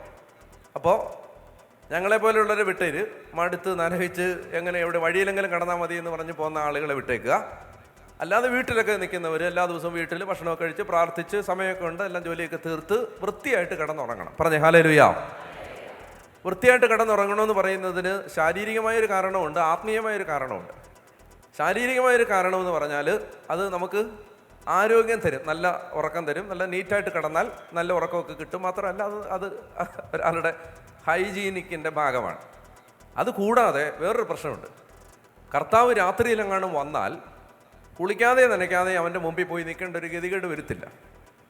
മനസ്സിലാകുന്നുണ്ടോ? കർത്താവ് വരുമോ? വരുമോ? അത് വരുമെന്ന് വിശ്വാസമില്ലാത്തവർക്ക് ഞാൻ ഈ പറഞ്ഞ ബാധകമല്ല. കർത്താവ് വരുമെന്ന് വിശ്വാസം. കർത്താവ് രാത്രി കള്ളനെ പോലെ വരുമെന്നാണ് പറഞ്ഞത്. കള്ളൻ അറിയിപ്പ് എന്നിട്ടാണ് വന്നേ. നാളെ രാത്രി 11:30 നിങ്ങളുടെ ലോക്കർ, അങ്ങനെയൊന്നും പറഞ്ഞിട്ടില്ലല്ലോ. അപ്പോൾ കർത്താവ് അപ്രതീക്ഷിതമായി വരുമ്പോൾ നല്ല നീറ്റായിട്ട് കർത്താവിൻ്റെ അടുത്ത് പോയി നിൽക്കാൻ പറ്റും. ഓക്കെ, എടുക്കാതിരിക്കുകയും ചെയ്യാം. ഞാൻ പറയാൻ വന്നത്, നിങ്ങൾ ഉറങ്ങുമ്പോൾ നല്ല ക്ലീനായിട്ട്. അപ്പം ശരീരം മാത്രമല്ല ഞാൻ പറയാൻ വന്ന, അതല്ല, ഇതൊക്കെ ചുമ്മാ കൊച്ചു വർത്താനം. പറയാൻ വന്നത് ക്ലീനായിട്ട് കിടക്കണം. എങ്ങനെയെന്നറിയാമോ? കിടക്കുന്നതിന് മുമ്പ് ഒരു 2-3 മിനിറ്റ് ചിലവഴിച്ചാൽ മതി. അന്ന് ദൈവവചനവിരുദ്ധമായ അനേക കാര്യങ്ങൾ ചെയ്തത് നമ്മുടെ മനസാക്ഷിയിൽ ഒരു വിഷമമായിട്ടുണ്ടാവും. ദൈവവചന വിരുദ്ധമായ കാര്യങ്ങൾ ചെയ്തത് നമ്മുടെ മനസാക്ഷിയിൽ ഒരു കുറ്റപ്പെടുത്തലായിട്ടുണ്ടാവും. ശ്രദ്ധിക്കേണ്ടത് ഇതാണ്, കുമ്പസാരിക്കുന്ന സമയത്ത് പറയാമെന്ന് വെച്ചാൽ ഇതെല്ലാം മറന്നു പോകത്തില്ലേ ചേച്ചി? മറന്നു പോവും. നമ്മൾ പ്രധാനപ്പെട്ട മാത്രമേ അന്നേരം ഓർക്കത്തുള്ളൂ. മാത്രമല്ല, നമ്മുടെ ഒരു ശരാശരി കുമ്പസാരത്തിൻ്റെ ഒരു ഗതികേട് എന്തെന്ന് വെച്ചാൽ, കാറ്റഗിസത്തിന് ടീച്ചർ പഠിപ്പിച്ച പാവമാണ് ഇപ്പോഴും പറഞ്ഞുകൊണ്ടിരിക്കുന്നത്. അപ്പോൾ ഇതിനൊരു ആവർത്തനമുണ്ട്. നിങ്ങൾ ശ്രദ്ധിച്ചാൽ, ഞാൻ ആരെയും കുറ്റപ്പെടുത്തല്ല, നിങ്ങൾ ശ്രദ്ധിച്ചാൽ മതി. എപ്പോഴും ചെന്നിട്ട് ഒരേ രീതി കഴിഞ്ഞ 15 കൊല്ലമായിട്ട് ഒന്നാമത് പറഞ്ഞ പാവമാണ് ഇപ്പോഴും ഒന്നാമത് പറയുന്നത്. ഓർഡർ മാറ്റി പറയണമെന്നല്ല, ഇത് പല കാര്യങ്ങളും ഇങ്ങനെ കാണാതെ പിടിച്ച് തത്ത പറയുന്ന പോലെ പറഞ്ഞ് ശീലിച്ചു പോയതുകൊണ്ട് ഗൗരവതരമായ ഏറ്റുപറച്ചിലൊന്നും പലപ്പോഴും നടക്കുന്നില്ല. തീരെ ഇല്ലെന്നല്ല, പൊതുവെ ഇല്ല. അപ്പോൾ കുമ്പസാരത്തിൽ ഇതെല്ലാം പറയാം എന്ന് വിചാരിച്ചാൽ ഓർക്കണമെന്ന് ഒരു നിർബന്ധമില്ല, ഓർക്കത്തില്ല എന്നുള്ളതാണ് വാസ്തവം. അതുകൊണ്ട് അതെങ്ങാനും കുമ്പസാരത്തിൽ മറന്നുപോയാൽ അത് പരിഹരിക്കപ്പെടാതെ കിടക്കാതിരിക്കുന്നതിന് ഒരു വഴിയാണ് കർത്താവിൻ്റെ സന്നിധിയിൽ രാത്രിയിലിരുന്ന് ഒരു 3 മിനിറ്റ് മതി. അന്ന് ജീവിതത്തിൽ ദൈവത്തിന് വിപരീതമായി ചെയ്ത കാര്യങ്ങളൊക്കെ ഒന്ന് ഓർത്ത് മാപ്പ് ചോദിച്ച് കരുണ യാചിച്ച് കിടന്നാൽ you go to bed clean. കറയില്ലാത്ത മനസാക്ഷിയുമായിട്ട് ഉറങ്ങാൻ പോയാൽ എന്താ ഗുണമെന്നറിയാമോ? ടെസ്റ്റ് ചെയ്തോ, രാത്രിയിൽ ദൈവം സംസാരിക്കും. ഒരവകാശവാദവും പറയുന്നില്ല, വെറുതെ പരീക്ഷിച്ച് നോക്കിക്കൊണ്ട്. രാത്രിയിൽ എൻ്റെ ഒരു അനുഭവം പറയാം. ഞാൻ ഒരു മഹാഭാവിയാണ്. ഈ മഹാഭാവി രാത്രിയിൽ കർത്താവിൻ്റെ മുമ്പിൽ ഒരു 2 മിനിറ്റേലും ഇരുന്ന്, എൻ്റെ ദൈവം എന്നോട് കരുണ കാണിക്കണേന്ന് പറഞ്ഞ് പ്രാർത്ഥിച്ചിട്ട് കിടന്നാൽ മനസ്സിലാവാത്ത കാര്യങ്ങൾ രാത്രിയിൽ ദൈവം മനസ്സിലാക്കി തരും. രാവിലെ എഴുന്നേൽക്കുമ്പോൾ തലേന്ന് മനസ്സിലാവാതിരുന്നത് എഴുന്നേറ്റ് വരുമ്പോൾ നല്ല ക്ലിയറായിട്ട് കിട്ടും. അതെപ്പോഴാണ് നടക്കുന്നത്, ആരാ പറഞ്ഞത് നമുക്ക് അറിയത്തില്ലത്. ചില കാര്യങ്ങൾ എന്താ പറയുക, എഴുന്നേറ്റ് വരുമ്പോൾ തന്നെ ചില കാര്യങ്ങൾ ഇങ്ങനെ മനസ്സിൽ നല്ല, ഇപ്പോൾ വലിയൊരു ടെൻഷനുമായിട്ടാണ് ഉറങ്ങാൻ പോയത്, നല്ല ഒരു കാര്യം എന്ത് ചെയ്യുമെന്നുള്ളതിനെ കുറിച്ചൊരു ആകുലതയുണ്ട്. രാവിലെ ആകുമ്പോഴേക്കും അതിനൊരു സൊല്യൂഷൻ ഉണ്ടാവും. പറഞ്ഞേ ഹല്ലേലൂയ. അപ്പോൾ ഇത് പ്രാക്ടീസ് ചെയ്യുക. രാത്രിയിലും എൻ്റെ അന്തരംഗത്തിൽ പ്രബോധനം നിറയുന്നു, എനിക്ക് ഉപദേശം നൽകുന്ന കർത്താവിനെ ഞാൻ വാഴ്ത്തുന്നു. ഇനിയൊന്ന് വായിച്ച് സങ്കീർത്തനം 16 വാക്യം എത്രയായിരുന്നു? വായിക്കേ. എനിക്ക് ഉപദേശം നൽകുന്ന കർത്താവിനെ ഞാൻ വാഴ്ത്തുന്നു, രാത്രിയിലും എൻ്റെ അന്തരംഗത്തിൽ. ഇനി യെശയ്യാ 11 തിരിച്ചു വരിക. യേശുവിൽ നിറഞ്ഞ ആത്മാവ്. യെശയ്യാ 11:2 കർത്താവിൻ്റെ ആത്മാവ് അവൻ്റെ മേൽ ആവസിക്കും, ജ്ഞാനത്തിൻ്റെയും വിവേകത്തിൻ്റെയും ആത്മാവ്, ഉപദേശത്തിൻ്റെയും ശക്തിയുടെയും ആത്മാവ്, അറിവിൻ്റെയും ദൈവഭക്തിയുടെയും ആത്മാവ്. നിങ്ങൾ കണ്ടോ, അറിവിൻ്റെയും അറിവെന്ന് പറഞ്ഞാൽ പ്രബോധനം, കാഴ്ചപ്പാടുകൾ, ബോധ്യങ്ങൾ. ചില കാര്യങ്ങൾ ദൈവം ആഗ്രഹിക്കുന്നതാണോ ആഗ്രഹിക്കാത്തതാണോ പ്രബോധനം. ചിലത് വചനവിരുദ്ധമാണോ അല്ലയോ പ്രബോധനം, ബോധ്യം പരിശുദ്ധാത്മാവ് പറഞ്ഞു തരും. അപ്പോൾ പറയുകയാണ് അറിവിൻ്റെയും, പിന്നെ അടുത്തത് ദൈവഭക്തിയുടെയും ആത്മാവ്. എപ്പോഴും നിങ്ങൾ ഓർത്തണം, വേണ്ട വിധം പ്രാർത്ഥിക്കേണ്ടത് എങ്ങനെയെന്ന് നമുക്ക് അറിഞ്ഞുകൂടാ. പ്രാർത്ഥിക്കാൻ, കുർബാന അർപ്പിക്കാൻ, ദൈവ ശുശ്രൂഷ ചെയ്യാൻ, ആത്മീയ കാര്യങ്ങളിൽ വ്യാപരിക്കാനെല്ലാം പരിശുദ്ധാത്മാവ് സഹായിക്കണം. ദൈവഭക്തിയുടെയും ആത്മാവ്. ഒന്നുകൂടെ ഒന്ന് ഉച്ചത്തിൽ വായിച്ചു നിർത്താം. കർത്താവിൻ്റെ ആത്മാവ് അവൻ്റെ മേൽ ആവസിക്കും, ജ്ഞാനത്തിൻ്റെയും വിവേകത്തിൻ്റെയും ആത്മാവ്, ഉപദേശത്തിൻ്റെയും ശക്തിയുടെയും ആത്മാവ്, അറിവിൻ്റെയും ദൈവഭക്തിയുടെയും ആത്മാവ്. പറഞ്ഞേ ഹല്ലേലൂയ.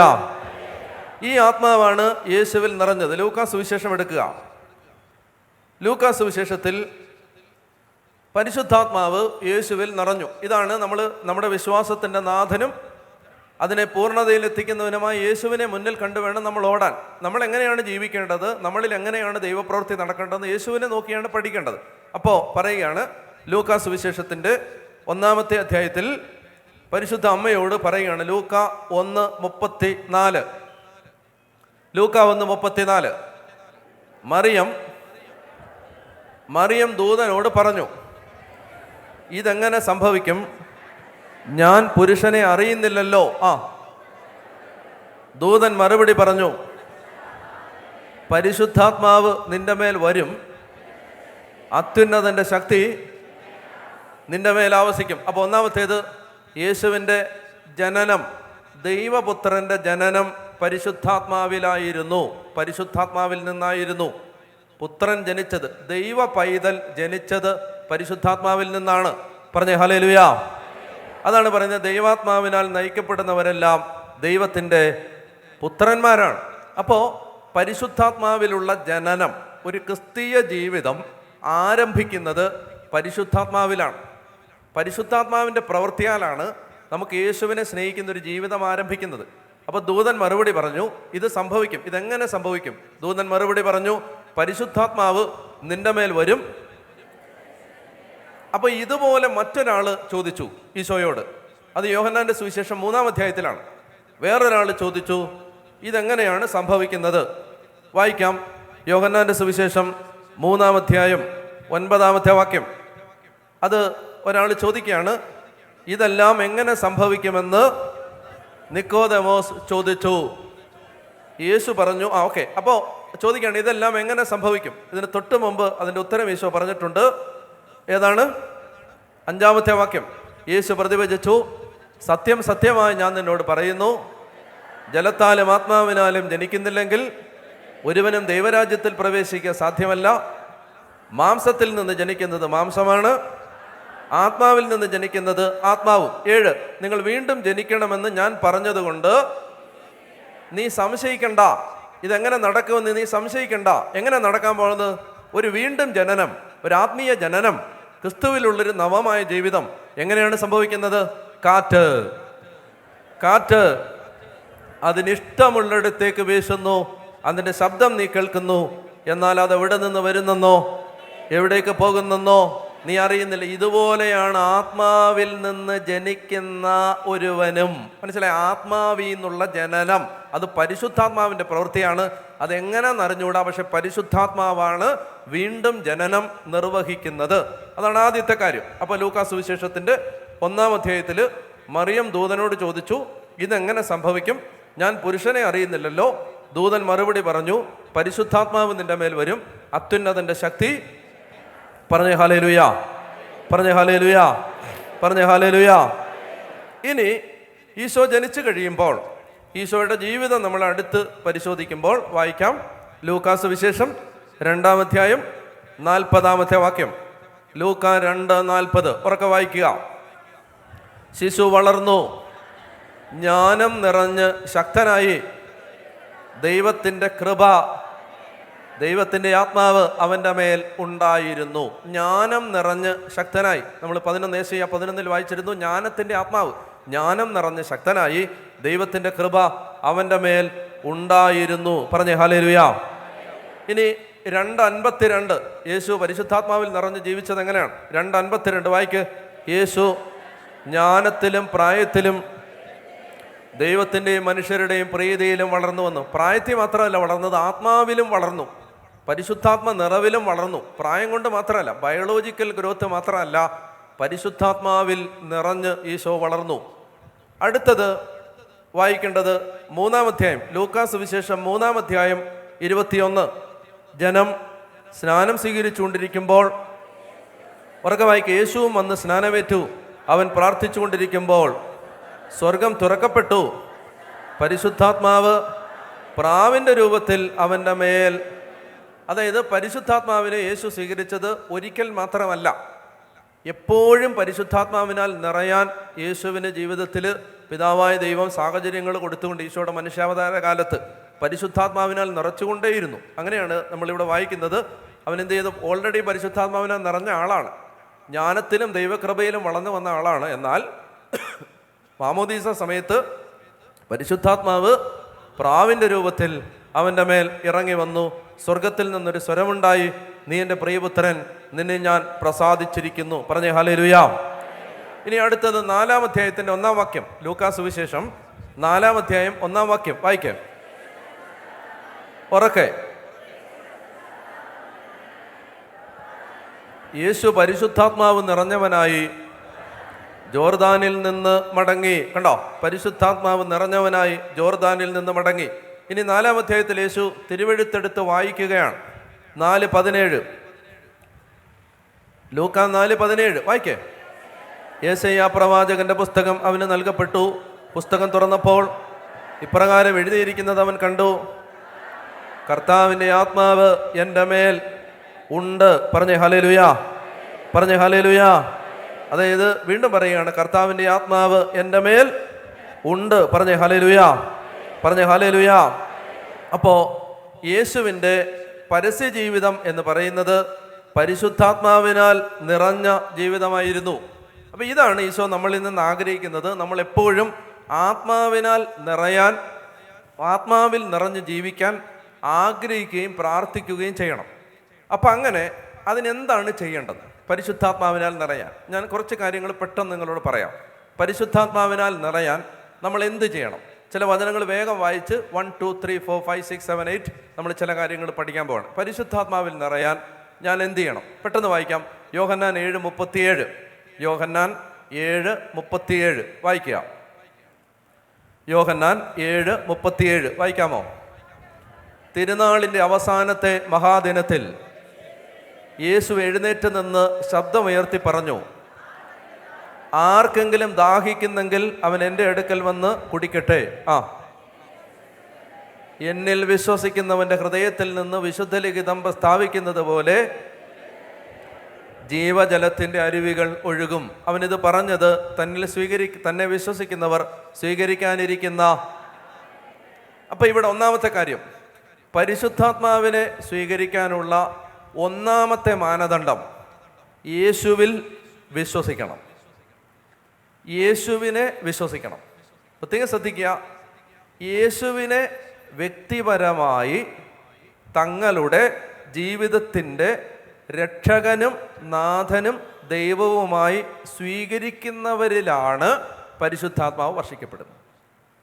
കാര്യസാധ്യത്തിന് വേണ്ടി യേശുവിൻ്റെ അടുത്ത് പോകുന്നവരുടെ അടുത്തല്ല, വ്യക്തിപരമായി യേശുവിനെ സ്നേഹിക്കുന്നവരിലാണ് പരിശുദ്ധാത്മാവ് എന്ന് പറയുന്നത്. ഇതിനകത്ത് ഒരു തർക്കവും വേണ്ട.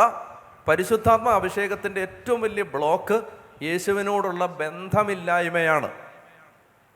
യേശുവിനോടുള്ള ബന്ധമില്ല. യേശുവിനെ കാര്യസാധ്യത്തിന് വേണ്ടിയുള്ള ഒരാളായിട്ട് മാത്രം കാണുന്നു. എന്തെങ്കിലും ആവശ്യം വരുമ്പോൾ മാത്രം യേശുവിൻ്റെ അടുത്തും. വ്യക്തിപരമായ ബന്ധമില്ല. ശ്രദ്ധിക്കുക, വ്യക്തിപരമായ പ്രാർത്ഥനാ ജീവിതമില്ല, വചനത്തോട് സ്നേഹമില്ല, പരിശുദ്ധ കുർബാനയോട് സ്നേഹമില്ല, പാപങ്ങളെക്കുറിച്ച് അനുതാപമില്ല. ഇതെല്ലാം ഈശോയോടുള്ള വ്യക്തിപരമായ ബന്ധത്തിൽ മാത്രം നടക്കുന്ന കാര്യങ്ങളാണ്. അപ്പോൾ ആരെങ്കിലും നിർബന്ധിച്ചുകൊണ്ട് വേണേൽ പള്ളിയിൽ പോകാം, ആരെങ്കിലും നിർബന്ധിക്കുന്നതുകൊണ്ട് കുമ്പസാരിക്കാം, ആരെങ്കിലും നിർബന്ധിക്കുന്നതുകൊണ്ട് ബൈബിൾ വായിക്കാം, അല്ലെ കുറേ കാര്യം സാധിക്കാൻ വേണ്ടി കുറച്ച് ബൈബിൾ വായിക്കാം. ഇങ്ങനെ പല രീതിയിൽ നമുക്ക് ആത്മീയ കാര്യങ്ങൾ ചെയ്യാം. ആത്മീയ കാര്യങ്ങൾ ചെയ്യുന്നു എന്ന് കരുതി അവർക്ക് യേശുവിനോട് ബന്ധം ഉണ്ടാവണമെന്ന് ഒരു നിർബന്ധമില്ല.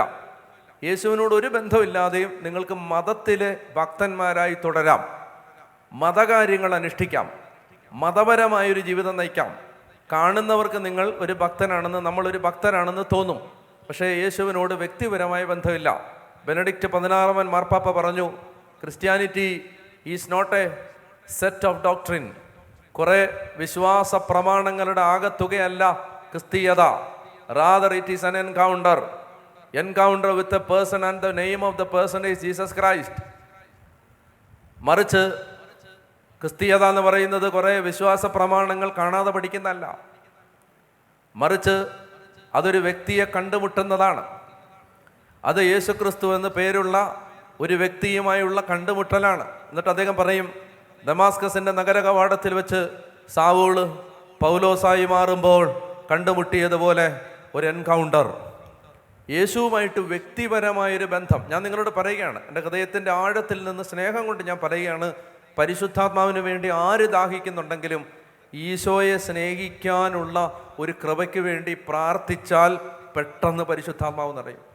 ഈശോ എന്ന് പറയുമ്പോൾ കണ്ണ് നിറയണം. ഈശോയുടെ കാര്യങ്ങൾ കേൾക്കുമ്പോൾ ഹൃദയം ചലിക്കണം. ആത്മീയ കാര്യങ്ങൾ കേൾക്കുമ്പോൾ ഉണരണം. പറഞ്ഞേ ഹല്ലേലൂയ. വളരെ ശ്രദ്ധിക്കണം ഞാൻ പറയുന്ന കാര്യങ്ങൾ. അതായത് ഒരുപാട് ആളുകൾ ശരിക്കും റിലീജിയസ് ആണ് എന്ന് പറഞ്ഞാൽ മതപരമായിട്ട് ജീവിക്കുന്നവരാണ്, മതത്തിൻ്റെ അനുഷ്ഠാനങ്ങൾ അനുഷ്ഠിക്കുന്നവരാണ്, ചിട്ടയായ ചില അനുഷ്ഠാനങ്ങൾ. തെറ്റിദ്ധരിക്കരുത് ഞാൻ പറയുന്ന കാര്യങ്ങൾ. നിങ്ങൾ ചിലപ്പോൾ എല്ലാ ദിവസവും പള്ളിയിൽ പോകുന്നുണ്ടാവും, പക്ഷേ യേശുവിനോട് സ്നേഹമില്ലാത്തവരുമായിരിക്കും. പള്ളിയിൽ പോകുന്നു, ഉദാഹരണത്തിന് ഇപ്പോൾ എന്നും രാവിലെ നിങ്ങൾ എഴുന്നേൽക്കുമ്പോൾ കട്ടൻ കാപ്പി കുടിക്കുന്ന ഒരു ശീലമാണെങ്കിൽ ഒരു ദിവസം കട്ടൻ കാപ്പി കുടിച്ചില്ലെങ്കിൽ ഒരു അസ്വസ്ഥത ഉണ്ടാവുന്നത് പോലെ പള്ളിയിൽ പോകുന്നത് ചെറുപ്പം മുതലേ ശീലിച്ച ഒരാളാണ്. ആ ശീലത്തിൻ്റെ പേര് വേണേൽ പള്ളിയിൽ പോവാം. എല്ലാവരും അങ്ങനെയാണെന്നല്ല പറയുന്നത്, അങ്ങനെ വേണേലും പോവാം. എന്നും പത്രം വായിക്കുന്ന പോലെ എന്നും പള്ളിയിൽ പോവാം. അത് യേശുവിനോടൊരു ബന്ധമുള്ളതിൻ്റെ തെളിവാവണമെന്നില്ല, ആവണമെന്നില്ല. ശ്രദ്ധിക്കാം, ഈശോയോട് പേഴ്സണലായ ഒരു ബന്ധം വേണം. അപ്പം അത് പരിശുദ്ധാത്മാവ് നമ്മളിൽ രൂപപ്പെടുത്തി തന്നതിനെന്നറിയാം, ഈശോയെ വിലയുള്ള ഒരാളായിട്ട് കാണണം. ഈശോയുടെ എന്താ ബന്ധമില്ലാത്ത? ഇപ്പം നമുക്ക് നല്ല വിലയുള്ള ഒരാളാണെന്ന് തോന്നിയാൽ നമ്മളൊരു ബന്ധം ഉണ്ടാക്കാൻ ആഗ്രഹിക്കത്തില്ലേ? ഇല്ലേ? ഭയങ്കര പുണ്യവതികളായിട്ടിരിക്കാതെ ഉള്ള സത്യം തുറന്നു പറ. നിങ്ങളൊന്ന് ആലോചിച്ച് നോക്ക്. നമുക്കിപ്പോൾ ഫ്രാൻസിസ് മാർപ്പാപ്പ നല്ല വിലയുള്ള ഒരാളാണ്. അപ്പം നമുക്ക് ഒന്ന് കാണാൻ, വർത്തമാനം പറയാൻ, ഒന്ന് പരിചയപ്പെടാൻ, ഇനി അറിയാമെന്നൊക്കെ പറയാൻ വലിയ ഒരു ഗമയാണത്. ഫ്രാൻസിസ് മാർപ്പാപ്പ ഇതിലെ നടന്നു പോയാൽ നിങ്ങൾ മൈൻഡ് ചെയ്യാതെ പോകത്തില്ല. വിലയുള്ളതായിട്ട് കാണുന്നതുകൊണ്ടാണ് ബന്ധം സ്ഥാപിക്കാൻ ശ്രമിക്കുന്നത്. ബന്ധം സ്ഥാപിക്കാൻ ശ്രമിക്കാത്തത് ഈശോയെ അത്ര വിലയുള്ള ഒരാളായിട്ട് കണ്ടിട്ടില്ല. അതിനേക്കാൾ വിലയുള്ളതായിട്ട് വേറെ പലതിനെയും കണ്ടിട്ടുണ്ട്. മനസ്സിലാവുന്നുണ്ടോ? സർവശക്തനെ അമൂല്യമായ സ്വർണത്തെക്കാളും വെള്ളിയേക്കാളും വിലയുള്ളതായിട്ട് കാണാൻ പറ്റിയിട്ടില്ല. അതാണ് ഈ ബന്ധം ഉണ്ടാവാത്തതിൻ്റെ കാരണം. അവർക്ക് പറയാവോ ഹല്ലേലൂയാ? അവർക്ക് പറയാവോ ഹല്ലേലൂയാ? അതായത് ദൈവത്തെ ഒരു വിലപിടിപ്പുള്ള, ഞാനൊരു വചനം വായിക്കാം, കേട്ടാൽ മതി, അല്ലെ? എടുത്തോ. ജോബ് 22:24.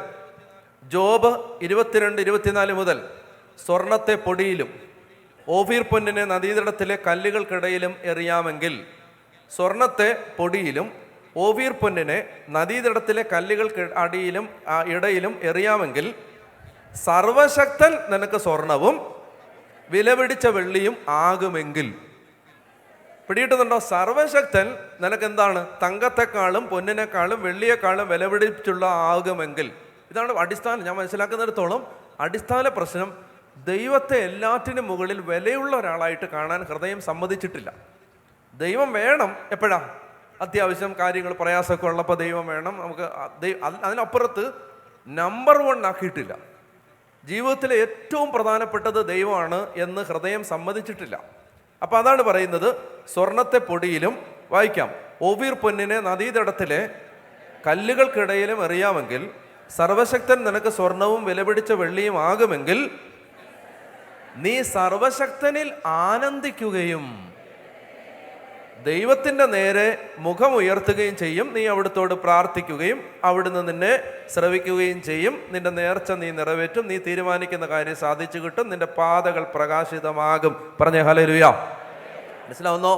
അപ്പോൾ പരിശുദ്ധാത്മാഭിഷേകത്തിൻ്റെ നമ്പർ 1 ബ്ലോക്ക് എന്ന് പറയുന്നത് യേശുവിനെ വിശ്വസിക്കുന്നില്ല. വിശ്വസിക്കുക എന്ന് പറഞ്ഞാൽ ട്രസ്റ്റ് ചെയ്യുന്നില്ല. കർത്താവ് എന്നെ നോക്കിക്കൊള്ളും. കർത്താവിന്, സങ്കീർത്തനം 115:12, കർത്താവിന് നിന്നെക്കുറിച്ച് വിചാരമുണ്ട്, അവിടുന്ന് നിന്നെ അനുഗ്രഹിച്ചോളും. നിന്റെ ദൈവം നിന്നെ നോക്കിക്കൊള്ളും. ഇതാണ് ട്രസ്റ്റ്. ഈശോയിലുള്ള അഗാധമായ ട്രസ്റ്റാണ് പരിശുദ്ധാത്മാഭിഷേകത്തിൻ്റെ ആദ്യത്തെ ക്വാളിഫിക്കേഷൻ. യേശുവിനെ നിങ്ങൾ ശ്രദ്ധിച്ചോ, എവിടെല്ലാം ആരെല്ലാം പരിശുദ്ധാത്മാവിൽ നിറയുന്നോ അവർ ജീവിതത്തിലെ മറ്റ് അനേകം കാര്യങ്ങൾക്ക് മുകളിൽ യേശുവിനെ പ്രതിഷ്ഠിച്ചവരായിരിക്കും. യേശുവിന് വാല്യൂ കൊടുക്കുന്നവരായിരിക്കും. യേശുവിന് വേണ്ടി ത്യാഗങ്ങൾ ഏറ്റെടുക്കാൻ മനസ്സുള്ള, യേശുവിന് വേണ്ടി പലതും ഉപേക്ഷിക്കാൻ തയ്യാറായിരിക്കും. യേശുവിന് വേണ്ടി പല കാര്യങ്ങളെ ഒക്കെ മുകളിൽ കർത്താവിനെ വെക്കുന്ന ആളുകളായിരിക്കും. അവർക്ക് പരിശുദ്ധാത്മാവിനെ വർഷിക്കും. അതാണ് ഈശോയെ വിലമതിക്കാത്ത ഒരാൾക്ക് പരിശുദ്ധാത്മാവിനെ കിട്ടില്ല. പറഞ്ഞേ ഹല്ലേലൂയ. തിരിച്ചുകൊണ്ട് പരിശുദ്ധാത്മാവിനെ കിട്ടുന്നവർക്ക് യേശുവിനെ താഴ്ത്തിക്കെട്ടാനും പറ്റില്ല. അവർ യേശുവിനെ ആര് താഴ്ത്തിക്കെട്ടിയാലും അപ്പം അവർക്ക് വിഷമവും പ്രയാസവും വേദനയും രോഷവും ഉണ്ടാവും. എവിടെ യേശു അനാദരിക്കപ്പെടുന്നോ, എവിടെ യേശുവിൻ്റെ കുരിശിൻ്റെ സ്ഥാനം താണുപോകുന്നോ, എവിടെ യേശുവിൻ്റെ കുരിശിലെ വലിയ ആളുകൾ വിലയില്ലാത്തതായിട്ട് കാണുന്നോ, അതിന് മുകളിൽ എന്തിനെ കൊണ്ടുവെക്കുന്നോ അപ്പോൾ അവരുടെ രക്തം തിളയ്ക്കും. യേശുവിനോടുള്ള സ്നേഹമാണത്. മനസ്സിലായോ? അതായത് നിങ്ങളുടെ ഏറ്റവും പ്രിയപ്പെട്ട ഒരാളെ വിലയില്ലാത്ത ഒരാളായിട്ടിരിക്കുന്ന കാണുമ്പോൾ നിങ്ങൾ അയാളെ സ്നേഹിക്കുന്നുണ്ടെങ്കിൽ നിങ്ങൾക്ക് വിഷമം ഉണ്ടാവും. പറഞ്ഞേ ഹല്ലേലൂയ. പറഞ്ഞേ ഹല്ലേലൂയ. അപ്പം അതുകൊണ്ട് യേശുവിനോടുള്ള സ്നേഹം, സർവശക്തൻ നിന്റെ ആനന്ദമായി, സർവശക്തൻ നിന്റെ സ്വർണവും വെള്ളിയുമായിട്ട് മാറണം. അതാണ് യോഹന്നാൻ 7:30. ഒന്നുകൂടെ വായിക്കാം. യോഹന്നാൻ 7:37 മുതൽ വായിക്കാവോ? തിരുനാളിൻ്റെ അവസാനത്തെ മഹാദിനത്തിൽ യേശു എഴുന്നേറ്റ് നിന്ന് ശബ്ദമുയർത്തി പറഞ്ഞു, ആർക്കെങ്കിലും ദാഹിക്കുന്നെങ്കിൽ അവൻ എൻ്റെ അടുക്കൽ വന്ന് കുടിക്കട്ടെ. അപ്പോൾ ആർക്കെങ്കിലും ദാഹിക്കുന്ന, അപ്പോൾ വിശുദ്ധ ലിഖിതം പ്രസ്താവിക്കുന്നത് പോലെ എന്നിൽ വിശ്വസിക്കുന്നവൻ്റെ ഹൃദയത്തിൽ അല്ല, എന്നിൽ വിശ്വസിക്കുന്നവൻ്റെ ഹൃദയത്തിൽ നിന്ന് വിശ്വസിക്കണം. ഒന്നാമത്തെ കാര്യം അതാണ്, യേശുവിലുള്ള വിശ്വാസം. നിങ്ങൾ യേശുവിൽ വിശ്വസിക്കുന്നോ? വിശ്വസിക്കുക എന്ന് പറഞ്ഞാൽ എന്താണ്? ട്രസ്റ്റ് ചെയ്യുകയാണ്. ഈശോയെ, ഞാൻ അങ്ങിൽ ശരണപ്പെടുന്നു. Jesus, I trust in you. ഞാൻ നിന്നെ ശരണപ്പെടും, നീയാണ് എനിക്ക് വലുത്, വേറൊന്നുമല്ല എന്ന് ചിന്തിക്കുന്ന ആ ട്രസ്റ്റാണ് വിശ്വാസം. അപ്പോൾ പറയുകയാണ് യേശുവിലുള്ള വിശ്വാസം. രണ്ടാമത്തേത് ആ വാക്യത്തിൽ തന്നെയുണ്ട്, ആർക്കെങ്കിലും ദാഹിക്കുന്നു. രണ്ടാമത്തേത് പരിശുദ്ധാത്മാവിനെ സ്വീകരിക്കാനുള്ള ദാഹം. ഇപ്പം ഞാൻ ഇവിടെ നിൽക്കുമ്പോൾ നിങ്ങൾക്ക് ചൂടുണ്ട്. ഇന്നിപ്പോൾ ഇന്നലത്തെ അത്രയും ചൂടില്ലെന്ന് തോന്നുന്നല്ലേ? ഇന്നലെ ഒത്തിരി പേര് വീശുന്നുണ്ട്, ഇന്നിപ്പോൾ അധികം പേര് വീശുന്നില്ല. പക്ഷെ ഇവിടെ ഭയങ്കര ചൂടാ ഇവിടെ. അപ്പോൾ ഈ ലൈറ്റ് എല്ലാം അതിൻ്റെ ഇവിടെ ഭയങ്കര ചൂടാ ശരിക്കും. അകത്ത് ദോശക്കല്ലേ ഇരിക്കുന്ന പോലെ അകത്തൊരു രാസപ്രക്രിയ നടന്നുകൊണ്ടിരിക്കുകയാണ്. അപ്പോൾ ഈ വെള്ളം കുടിക്കുന്നത് എന്നെ ഭയങ്കരമായിട്ട് എന്നെ ആശ്വസിപ്പിക്കുന്നു. ഒന്ന്, തൊണ്ടയുടെ പ്രശ്നം മാറും. രണ്ട്, എനിക്ക് വലിയൊരു ആശ്വാസമായി വെള്ളം കുടിക്കുന്നത്. വെള്ളം ഭയങ്കരമായിട്ട് വെള്ളത്തിന് വേണ്ടി ഒരു ദാഹമുണ്ട് എൻ്റെ ഉള്ളിൽ. നിങ്ങൾക്കും ഉണ്ടായിരിക്കും. ഞാൻ കുടിക്കുന്ന കാണുമ്പോൾ അമ്മച്ചിക്ക് ഇത്തിരി വെള്ളം കിട്ടിയാൽ കൊള്ളാമെന്ന് തോന്നുന്നുമുണ്ട്. അമ്മച്ചി നോക്കുന്നുണ്ട് എന്നെ. അത് ദാഹമുള്ളതുകൊണ്ടാ. എന്തുള്ളതുകൊണ്ടാ? എൻ്റെ ചോദ്യം, ഈ ദാഹം ഇഞ്ചക്ഷൻ എടുത്തുണ്ടാക്കാൻ പറ്റുമോ? ഉണ്ടായിരിക്കും ചിലപ്പോൾ ദാഹം ഉണ്ടാകാനുള്ള ഇഞ്ചക്ഷൻ, അറിഞ്ഞുകൂടാ, നമ്മൾ പരിചയത്തിലില്ല. അതായത് അല്ലെങ്കിൽ ഒരാളോട് നിന്നിട്ട് വഴക്ക് പറയാണ്, ദാഹിക്ക്, നീ കൊണ്ട് ദാഹിക്കുന്നു ചാക്കോച്ചൻ, ദാഹിക്കേ, അന്നമ്മ ദാഹിച്ചേ, പറയാന്നേ ഉള്ളൂ. അന്നമ്മയ്ക്ക് ദാഹം ഉണ്ടാവണമെങ്കിൽ അന്നമ്മയുടെ അകത്ത് ചില കാര്യങ്ങൾ നടക്കണം. ദാഹം വെളിയിൽ നിന്ന് ജനറേറ്റ് ചെയ്യാൻ പറ്റില്ല. എപ്പോഴും ശ്രദ്ധിച്ചോണം. ഈ ദാഹം എപ്പോഴാണ് ഉണ്ടാവുന്നതെന്നറിയാമോ? ഒരു പ്രധാനപ്പെട്ട കാര്യമുണ്ട്. ഈശോ അപ്പസ്തോല പ്രവർത്തനം 1-ാം അധ്യായത്തിൽ പരിശുദ്ധാത്മാവിനെ വാഗ്ദാനം ചെയ്യുന്ന ഭാഗത്ത് വളരെ പ്രധാനപ്പെട്ടൊരു കാര്യം വചനത്തിൽ കിടപ്പുണ്ട്. ഈശോ പറയുകയാണ്, ഞാൻ പിതാവിൻ്റെ അടുത്തേക്ക് പോവുകയാണ്. അപ്പസ്തോല പ്രവർത്തനം 1-ാം അധ്യായം 4-ാമത്തെ വാക്യം വായിക്കാം. അപ്പസ്തോല പ്രവർത്തനം 1:4 വായിക്കാം. അവൻ അവരോട് പറഞ്ഞു, എന്താ? അവരോടൊപ്പം ഭക്ഷണത്തിനിരിക്കുമ്പോൾ കൽപ്പിച്ചു, നിങ്ങൾ ജെറുസലേം വിട്ട് പോകരുത്. എന്നിൽ നിന്ന് നിങ്ങൾ കേട്ട പിതാവിൻ്റെ വാഗ്ദാനം കാത്തിരിക്കണം. എന്തെന്നാൽ യോഹന്നാൻ വെള്ളം കൊണ്ട് സ്നാനം നൽകി, നിങ്ങളാകട്ടെ ഏറെ താമസിക്കാതെ പരിശുദ്ധാത്മാവിനാൽ സ്നാനമേൽക്കും. നന്നായിട്ട് ശ്രദ്ധിക്കുക എല്ലാവരും, എല്ലാ ഭാഗത്തുള്ളവരും ശ്രദ്ധിക്കുക. ഈ രംഗം നിങ്ങളുടെ ഭാവനയിൽ കണ്ടാലേ പറയാൻ പോകുന്ന കാര്യങ്ങളുടെ ഗ്രാവിറ്റി, ഗൗരവം മനസ്സിലാവത്തുള്ളൂ. ഈശോ മിശിഹ സ്വർഗാരോഹണം ചെയ്യാൻ തുടങ്ങുകയാണ്. ഇനി ഈശോയെ കാണത്തില്ല ശാരീരികമായി. ഇനി അവിടുന്ന് സന്നിഹിതനല്ല, പരിശുദ്ധ കുർബാനയിലല്ലാതെ, സഭയിലല്ലാതെ വിസിബിളായിട്ട് ഈ ശരീരത്തെ ഇനി കാണാൻ പറ്റില്ല. പോവാണ്. അപ്പോൾ പോകുന്നതിന് തൊട്ട് മുമ്പ് പറയുകയാണ്, നിങ്ങൾ പരിശുദ്ധാത്മാവിനെ, എന്നിൽ നിന്ന് നിങ്ങൾ കേട്ട പിതാവിൻ്റെ വാഗ്ദാനം കാത്തിരിക്കണം. ശ്രദ്ധിക്കണേ, കാത്തിരിക്കണം. ഇത് പറഞ്ഞിട്ട് എന്ത് ചെയ്തു? വാക്യം 9, ഇത് പറഞ്ഞു കഴിഞ്ഞപ്പോൾ അവർ നോക്കി നിൽക്കേ അവൻ ഉന്നതങ്ങളിലേക്ക് എടുക്കപ്പെട്ടു. ഒരു മേഘം വന്ന് അവനെ ആവരണം ചെയ്തു. എന്നെ ശ്രദ്ധിക്കുക, നന്നായിട്ട് ശ്രദ്ധിക്കുക. നിങ്ങളുടെ മനസ്സിൽ ഞാൻ പറയുന്ന കാര്യങ്ങൾ നിങ്ങൾ വിഷ്വലൈസ് ചെയ്യുക, കാണാൻ ശ്രമിക്കുക. ഭൂമിയിൽ ലോകത്ത് ഇന്ന് വരെ ഒരു മനുഷ്യനും കണ്ടിട്ടില്ലാത്ത അഭൗമികമായ, വാക്കുകൾക്ക് വിവരിക്കാനാവാത്ത, സ്വർഗീയമായ, അവിശ്വസനീയമായ ഒരു കാര്യം കണ്ടുകൊണ്ടിരിക്കുകയാണ്. ഇതവൻ പറഞ്ഞുകൊണ്ടിരിക്കുമ്പോൾ അവൻ സ്വർഗത്തിലേക്ക് എടുക്കപ്പെടുകയാണ്.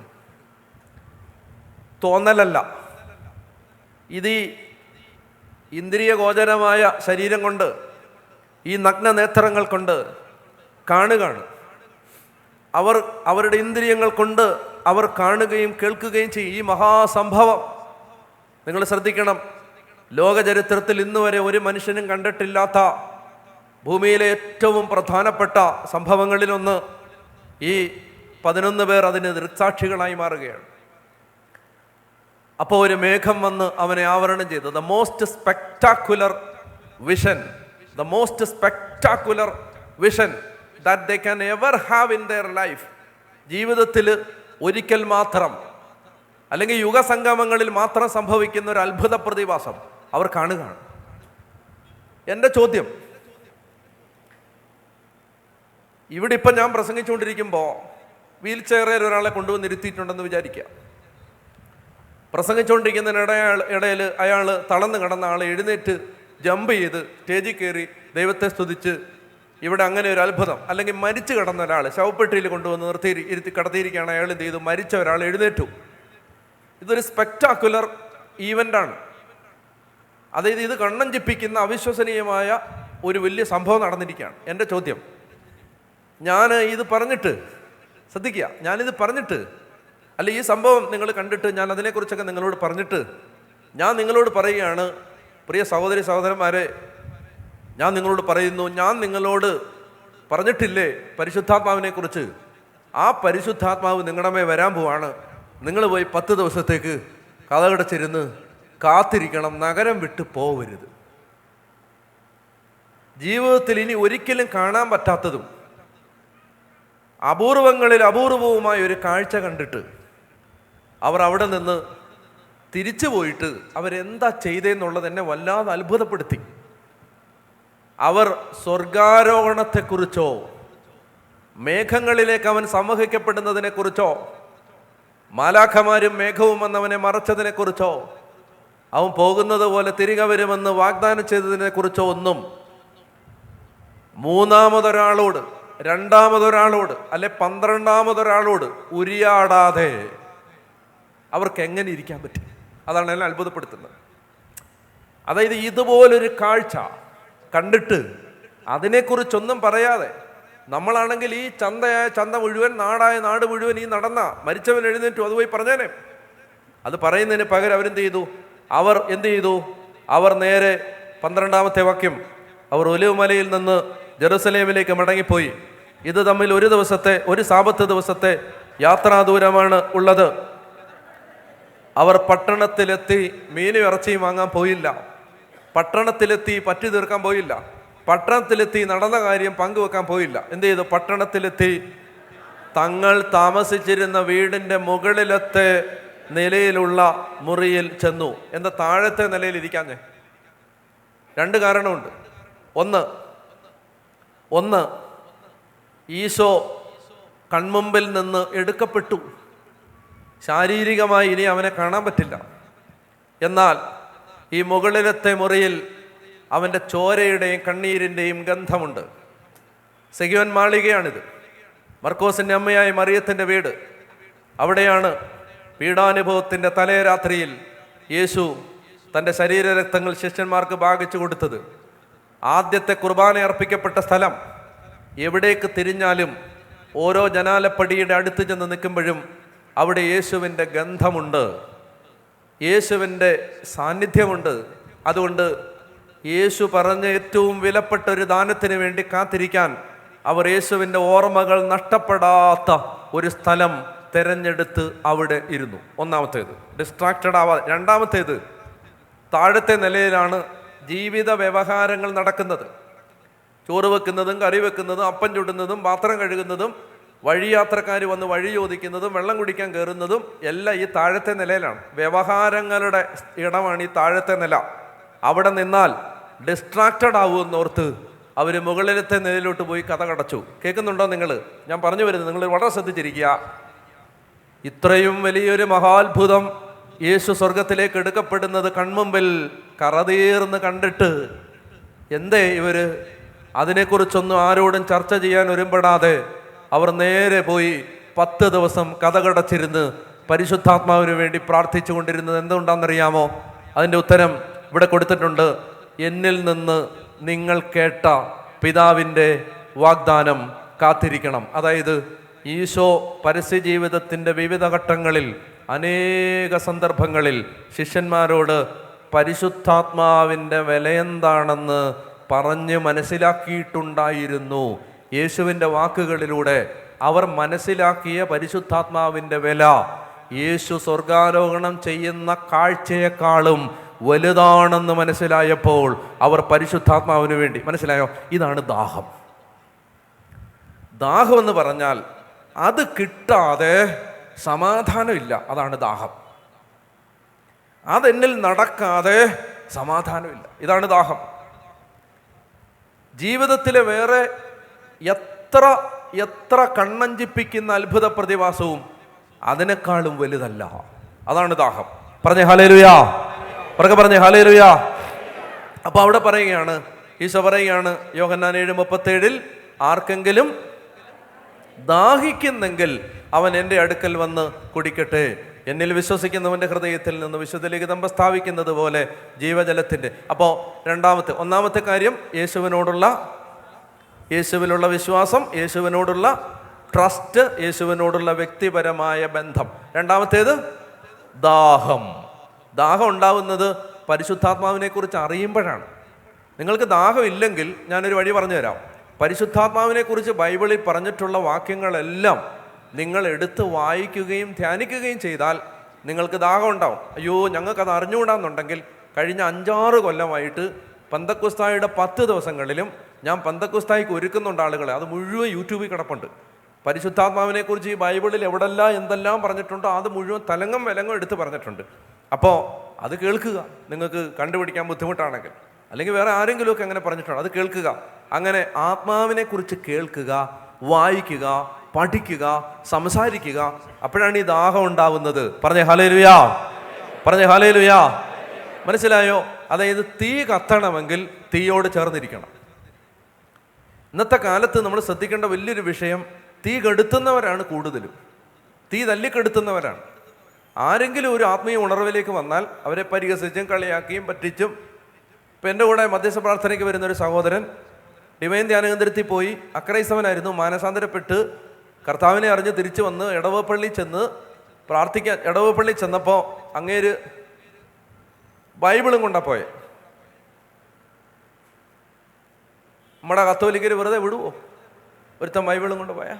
ഇപ്പം കുഴപ്പമില്ലെന്ന് തോന്നുന്നു, ഇപ്പോൾ വലിയ കുഴപ്പമില്ലെന്ന് തോന്നുന്നു. കുർബാനയ്ക്ക് ചെന്നപ്പോൾ ബൈബിളും കൊണ്ട് ചെന്നപ്പോൾ പറഞ്ഞു, പാസ്റ്റർ എപ്പോൾ വന്ന് പോരാത്തതിന് വെള്ളയും കൂടെ ഇട്ടാ പോയെ, പാസ്റ്റർ എപ്പോൾ വന്നു? ഞാനിത് വെറുതെ പറയല്ല. ഈ സഹോദരൻ എൻ്റെ കൂട്ടായ്മയിൽ, ഞങ്ങളുടെ കൂട്ടായ്മയിൽ വരുമ്പോൾ ഈ മനുഷ്യൻ്റെ നമ്പർ ഞാൻ സേവ് ചെയ്ത് കഴിഞ്ഞപ്പോൾ എൻ്റെ ഫോണിൽ ട്രൂ കോളറിൽ ഇയാളുടെ പേര് വന്നത് പാസ്റ്റർ എന്ന് വെച്ചിട്ടാണ്. അപ്പം ഞാൻ ചോദിച്ചു, നീ പാസ്റ്ററാണോ? നീ ട്രൂ കോളറിൽ പാസ്റ്റർ എന്ന് വന്നല്ലോ. പാസ്റ്ററും പിന്നെ അയാളുടെ പേരും. അപ്പോൾ അദ്ദേഹം എൻ്റെ അടുത്ത് പറയുകയാണ്, എന്നെ എല്ലാവരും കളിയാക്കുന്നത് പാസ്റ്റർ എന്ന് വിളിച്ചിട്ടാണ്. എവിടെ കളിയാക്കിയത്? പള്ളിയിൽ. മനസ്സിലായോ? ഈ തീ ഉണ്ടാക്കത്തുമില്ല, ഉള്ള തീ കെടുത്തുകയും ചെയ്യും. ഒരുത്തൻ തീ പിടിച്ച് വന്നിരിക്കുകയാണ്, അവനെ എങ്ങനെയെങ്കിലും കത്തിച്ചെടുത്ത് അവനെ ദൈവരാജ്യത്തിന് ഗുണപ്പെടുത്തുന്നതിന് പകരം അത് തല്ലിക്കെടുത്തുകയാണ്.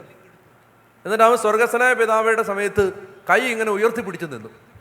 അപ്പോൾ വികാരിച്ചൻ തന്നെ പറഞ്ഞു, ഒത്തിരി അങ്ങ് പൊക്കണ്ടെന്ന് പറഞ്ഞു.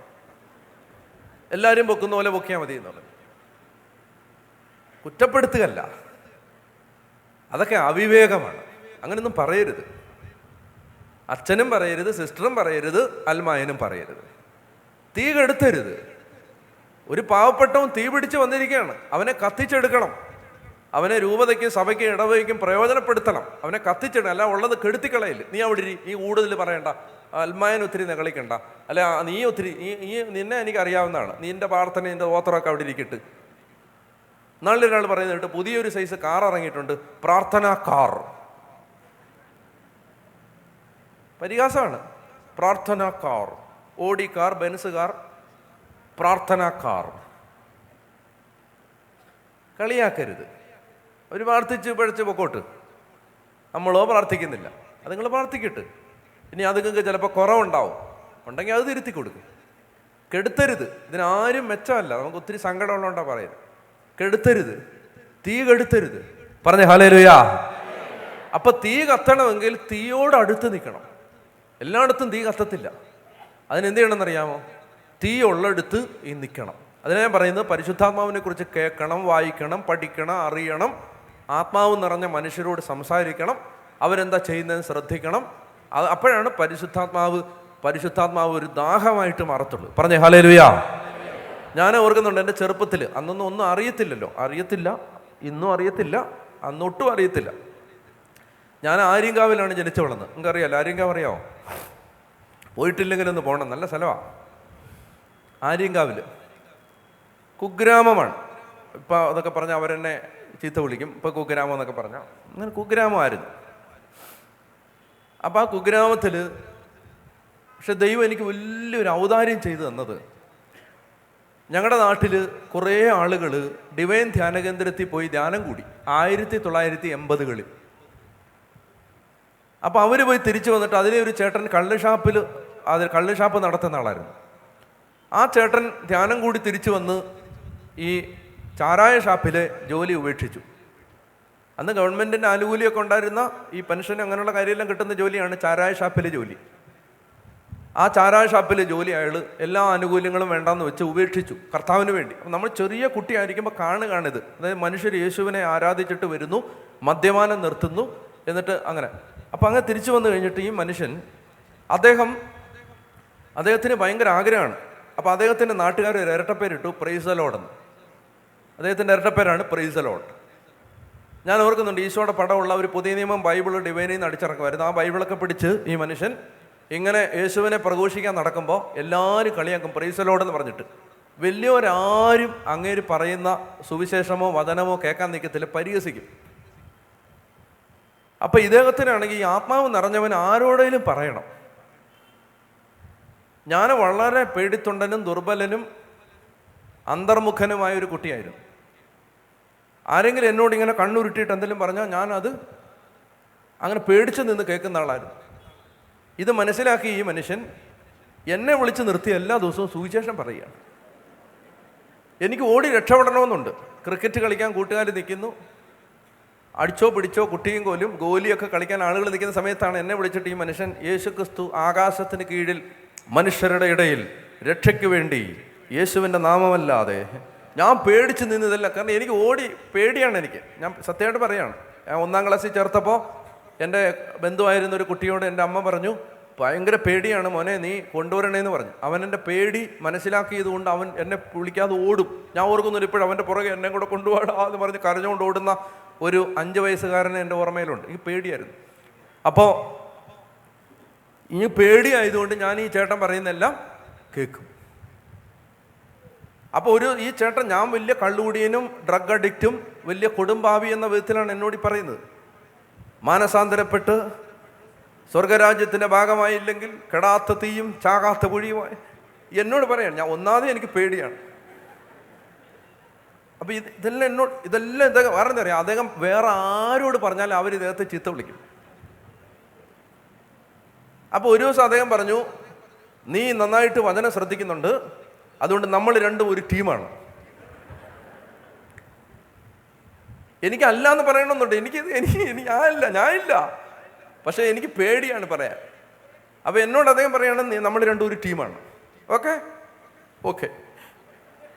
എന്നിട്ട് അദ്ദേഹം ഒരു ദിവസം എൻ്റെ അടുത്ത് പറയാണ്, നമ്മുടെ ടീമിൽ ഒരാളോടുണ്ട്, അതുകൊണ്ട് നമ്മൾ ടീം പ്രയറിന് പോവും, നീ വരണം.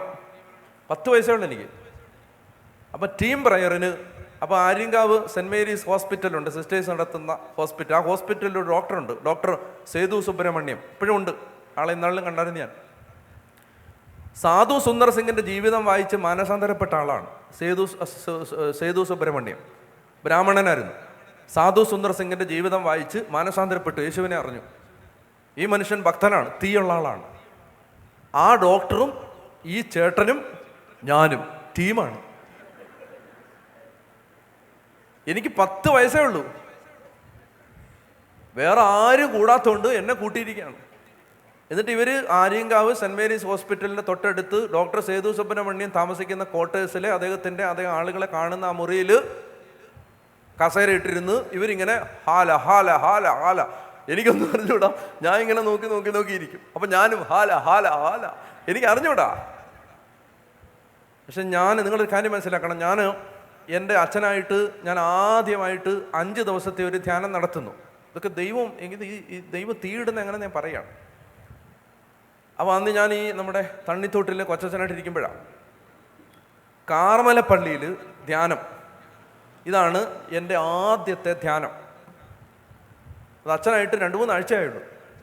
അപ്പോൾ തണ്ണിത്തോട്ടിലേക്ക് വെച്ചു. അന്നേരമാണ് അന്നത്തെ കാർമല പള്ളിയിലെ വികാരി അച്ഛൻ എൻ്റെ വികാരി അച്ഛനോട്, ഞാൻ കൊച്ചച്ഛനാണ്, എൻ്റെ വികാരി അച്ഛനോട് വന്നിട്ട് ഒരു കൂട്ടുകാരാണ് സങ്കടം പറയാണ്, നല്ലൊരു ടീമിനെ ധ്യാനത്തിന് വിളിച്ചായിരുന്നു, സമയമായപ്പോൾ അവർ വരുത്തില്ലെന്ന് പറയുകയാണ്. അപ്പോൾ അച്ഛൻ്റെ പരിചയത്തിലുള്ള കുറച്ച് പേരെ വിളിക്കാൻ പറഞ്ഞിട്ട് ആ അച്ഛനെ കൊണ്ട് വിളിപ്പിക്കുകയാണ്. വിളിക്കുന്നവരാരും വരുന്നില്ല.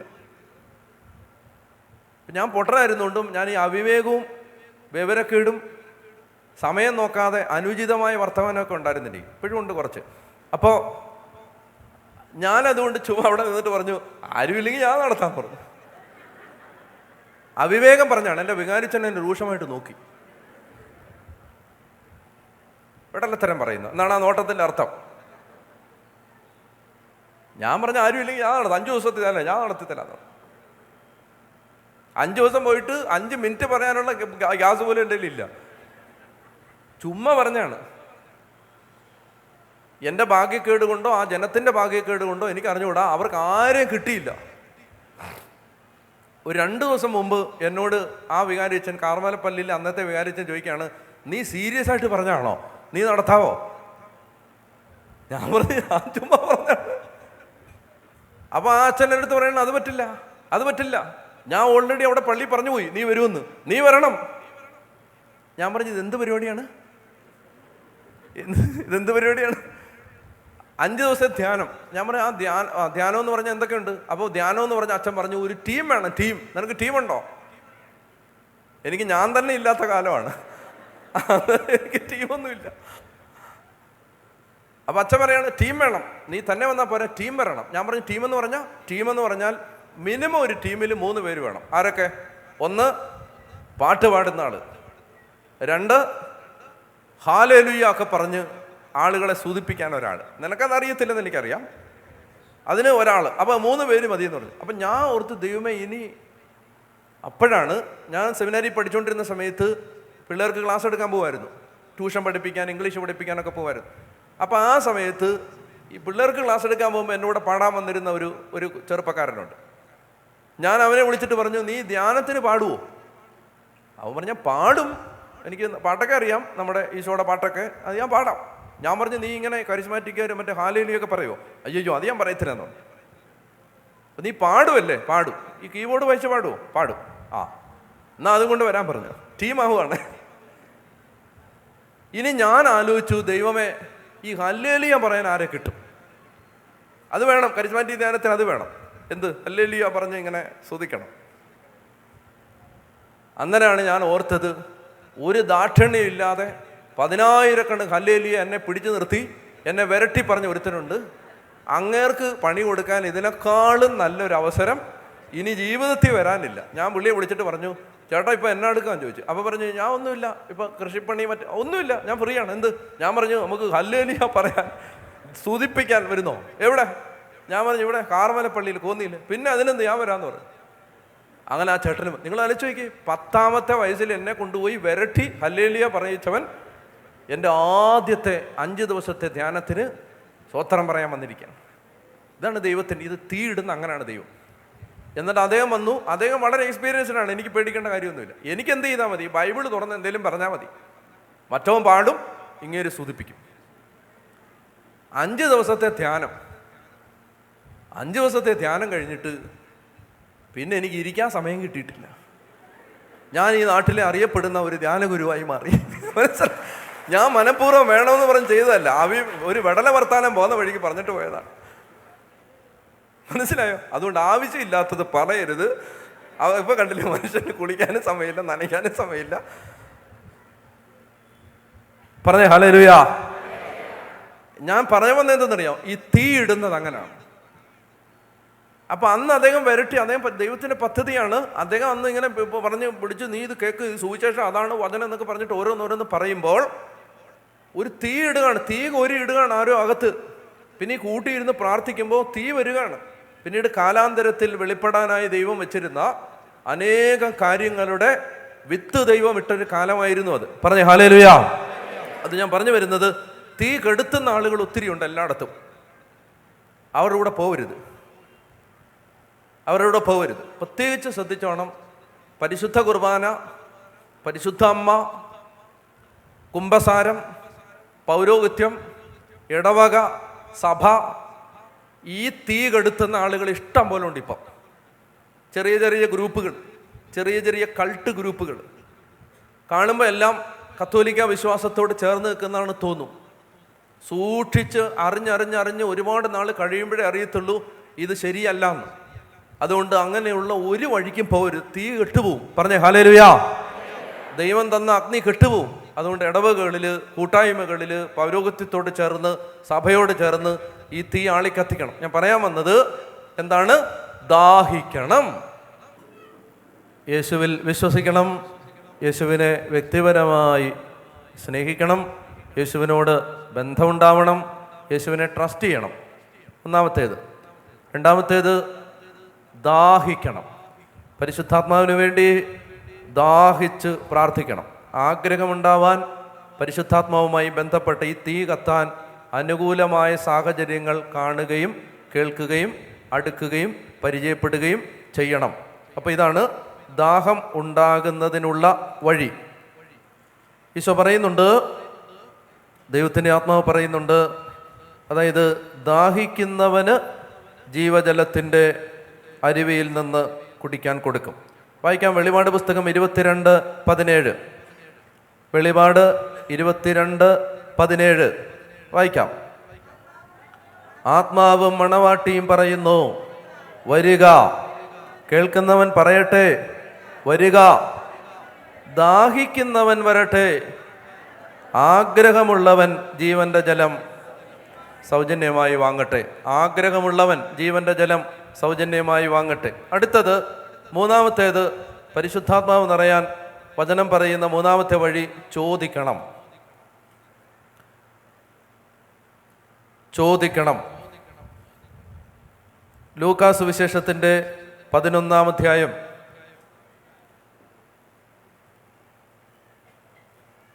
9 മുതലുള്ള തിരുവചനം. ലൂക്കാ 11:9 മുതൽ വായിക്കാം. ഞാൻ നിങ്ങളോട് പറയുന്നു, ചോദിക്കുവിൻ നിങ്ങൾക്ക് ലഭിക്കും, അന്വേഷിക്കുവിൻ നിങ്ങൾ കണ്ടെത്തും, മുട്ടുവിൻ നിങ്ങൾക്ക് തുറന്നു കിട്ടും. എന്തെന്നാൽ ചോദിക്കുന്ന ഏവനും ലഭിക്കുന്നു, അന്വേഷിക്കുന്നവൻ കണ്ടെത്തുന്നു, മുട്ടുന്നവന് തുറന്നു കിട്ടുകയും ചെയ്യുന്നു. നിങ്ങളിൽ ഏതൊരു പിതാവാണ് മകൻ മീൻ ചോദിച്ചാൽ പകരം രാജവെമ്പാലയെ കൊടുക്കുക? മുട്ട ചോദിച്ചാൽ പകരം തേൾ ഫ്രൈ കൊടുക്കുക? കൊടുക്കുവോ? ഇല്ല. അടുത്ത വാക്യം, മക്കൾക്ക് നല്ല ദാനങ്ങൾ നൽകാൻ ദുഷ്ടനായ നിങ്ങൾക്കറിയാമെങ്കിൽ സ്വർഗസ്ഥനായ പിതാവ് തന്നോട് ചോദിക്കുന്നവർക്ക് എത്രയോ അധികമായി പരിശുദ്ധാത്മാവിനെ നൽകുകയില്ലെന്നാണോ? അതൊരു കൺസ്ട്രക്ഷനാണ്. നൽകുമെന്നാണ്. എത്രയോ അധികമായി നൽകുകയില്ല, എത്രയോ അധികമായിട്ട് തരുമെന്നാണ്. അപ്പോൾ ആർക്കാണ് തരുന്നത്? ചോദിക്കുന്നവർക്ക്. ഇവിടെ ഈ ബൈബിളിൽ ചില പദപ്രയോഗങ്ങൾ ശ്രദ്ധിക്കേണ്ടതുണ്ട്. ഉദാഹരണത്തിന്, തന്നിൽ വിശ്വസിക്കുന്ന ഒരുവനും നശിച്ചു പോകാതെ നിത്യജീവൻ പ്രാപിക്കാൻ. വിശ്വസിക്കുന്ന. അല്ലെങ്കിൽ യോഹന്നാൻ 20 പറയുന്നുണ്ട്, ഞാനിതെല്ലാം എഴുതിയിരിക്കുന്നത് നിങ്ങൾ അവൻ ദൈവപുത്രനാണ് എന്ന് വിശ്വസിക്കുന്നതിനും. മലയാളത്തിൽ വായിക്കുമ്പോൾ വിശ്വസിക്കുക, ചോദിക്കുക എന്നൊക്കെയാണ് അതിൻ്റെ ട്രാൻസ്ലേഷൻ നമുക്ക് തന്നിരിക്കുന്നത്. മലയാളത്തിൽ അങ്ങനെ എഴുതാൻ പറ്റൂ. എന്നാൽ അത് യഥാർത്ഥത്തിൽ എഴുതിയിരിക്കുന്ന, ഗ്രീക്കിൽ എഴുതിയിരിക്കുന്നത് അതുപോലെ ട്രാൻസ്ലേറ്റ് ചെയ്താൽ അത് തർജ്ജമ ചെയ്യേണ്ടത് എങ്ങനെയാണ്?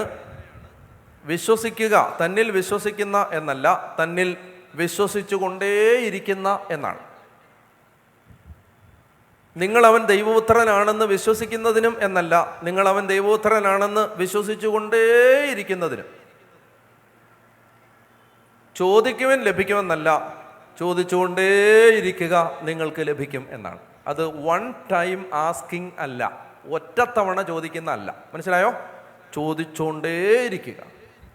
എത്ര തവണ ചോദിക്കണം? എപ്പോൾ വരെ ചോദിക്കണം? കിട്ടുന്നത് വരെ ചോദിക്കണം. കിട്ടിയാൽ വീണ്ടും നിറയാൻ ചോദിക്കണം. അപ്പോൾ ഒരു വിശ്വാസി മരണം വരെ പരിശുദ്ധാത്മാവിന് വേണ്ടി ചോദിച്ചുകൊണ്ടേയിരിക്കണം. നിറഞ്ഞാലും ചോദിക്കണം, പിന്നെയും ചോദിക്കണം. കാരണം പരിശുദ്ധാത്മാവിനെ പെന്തക്കുസ്ത ഒന്നല്ല, അപ്പസ്തോല പ്രവർത്തനത്തിൽ 7 പെന്തക്കുസ്ത കാണുന്നുണ്ട് നമ്മൾ. ഒരു പെന്തക്കുസ്ത അല്ല. പരിശുദ്ധാത്മാഭിഷേകം ഒരു തവണയല്ല. അപ്പോൾ ആത്മാവിൽ എപ്പോഴും നിറഞ്ഞുകൊണ്ടേയിരിക്കണം. അപ്പോൾ അതുകൊണ്ട് ചോദിച്ചുകൊണ്ടേയിരിക്കണം.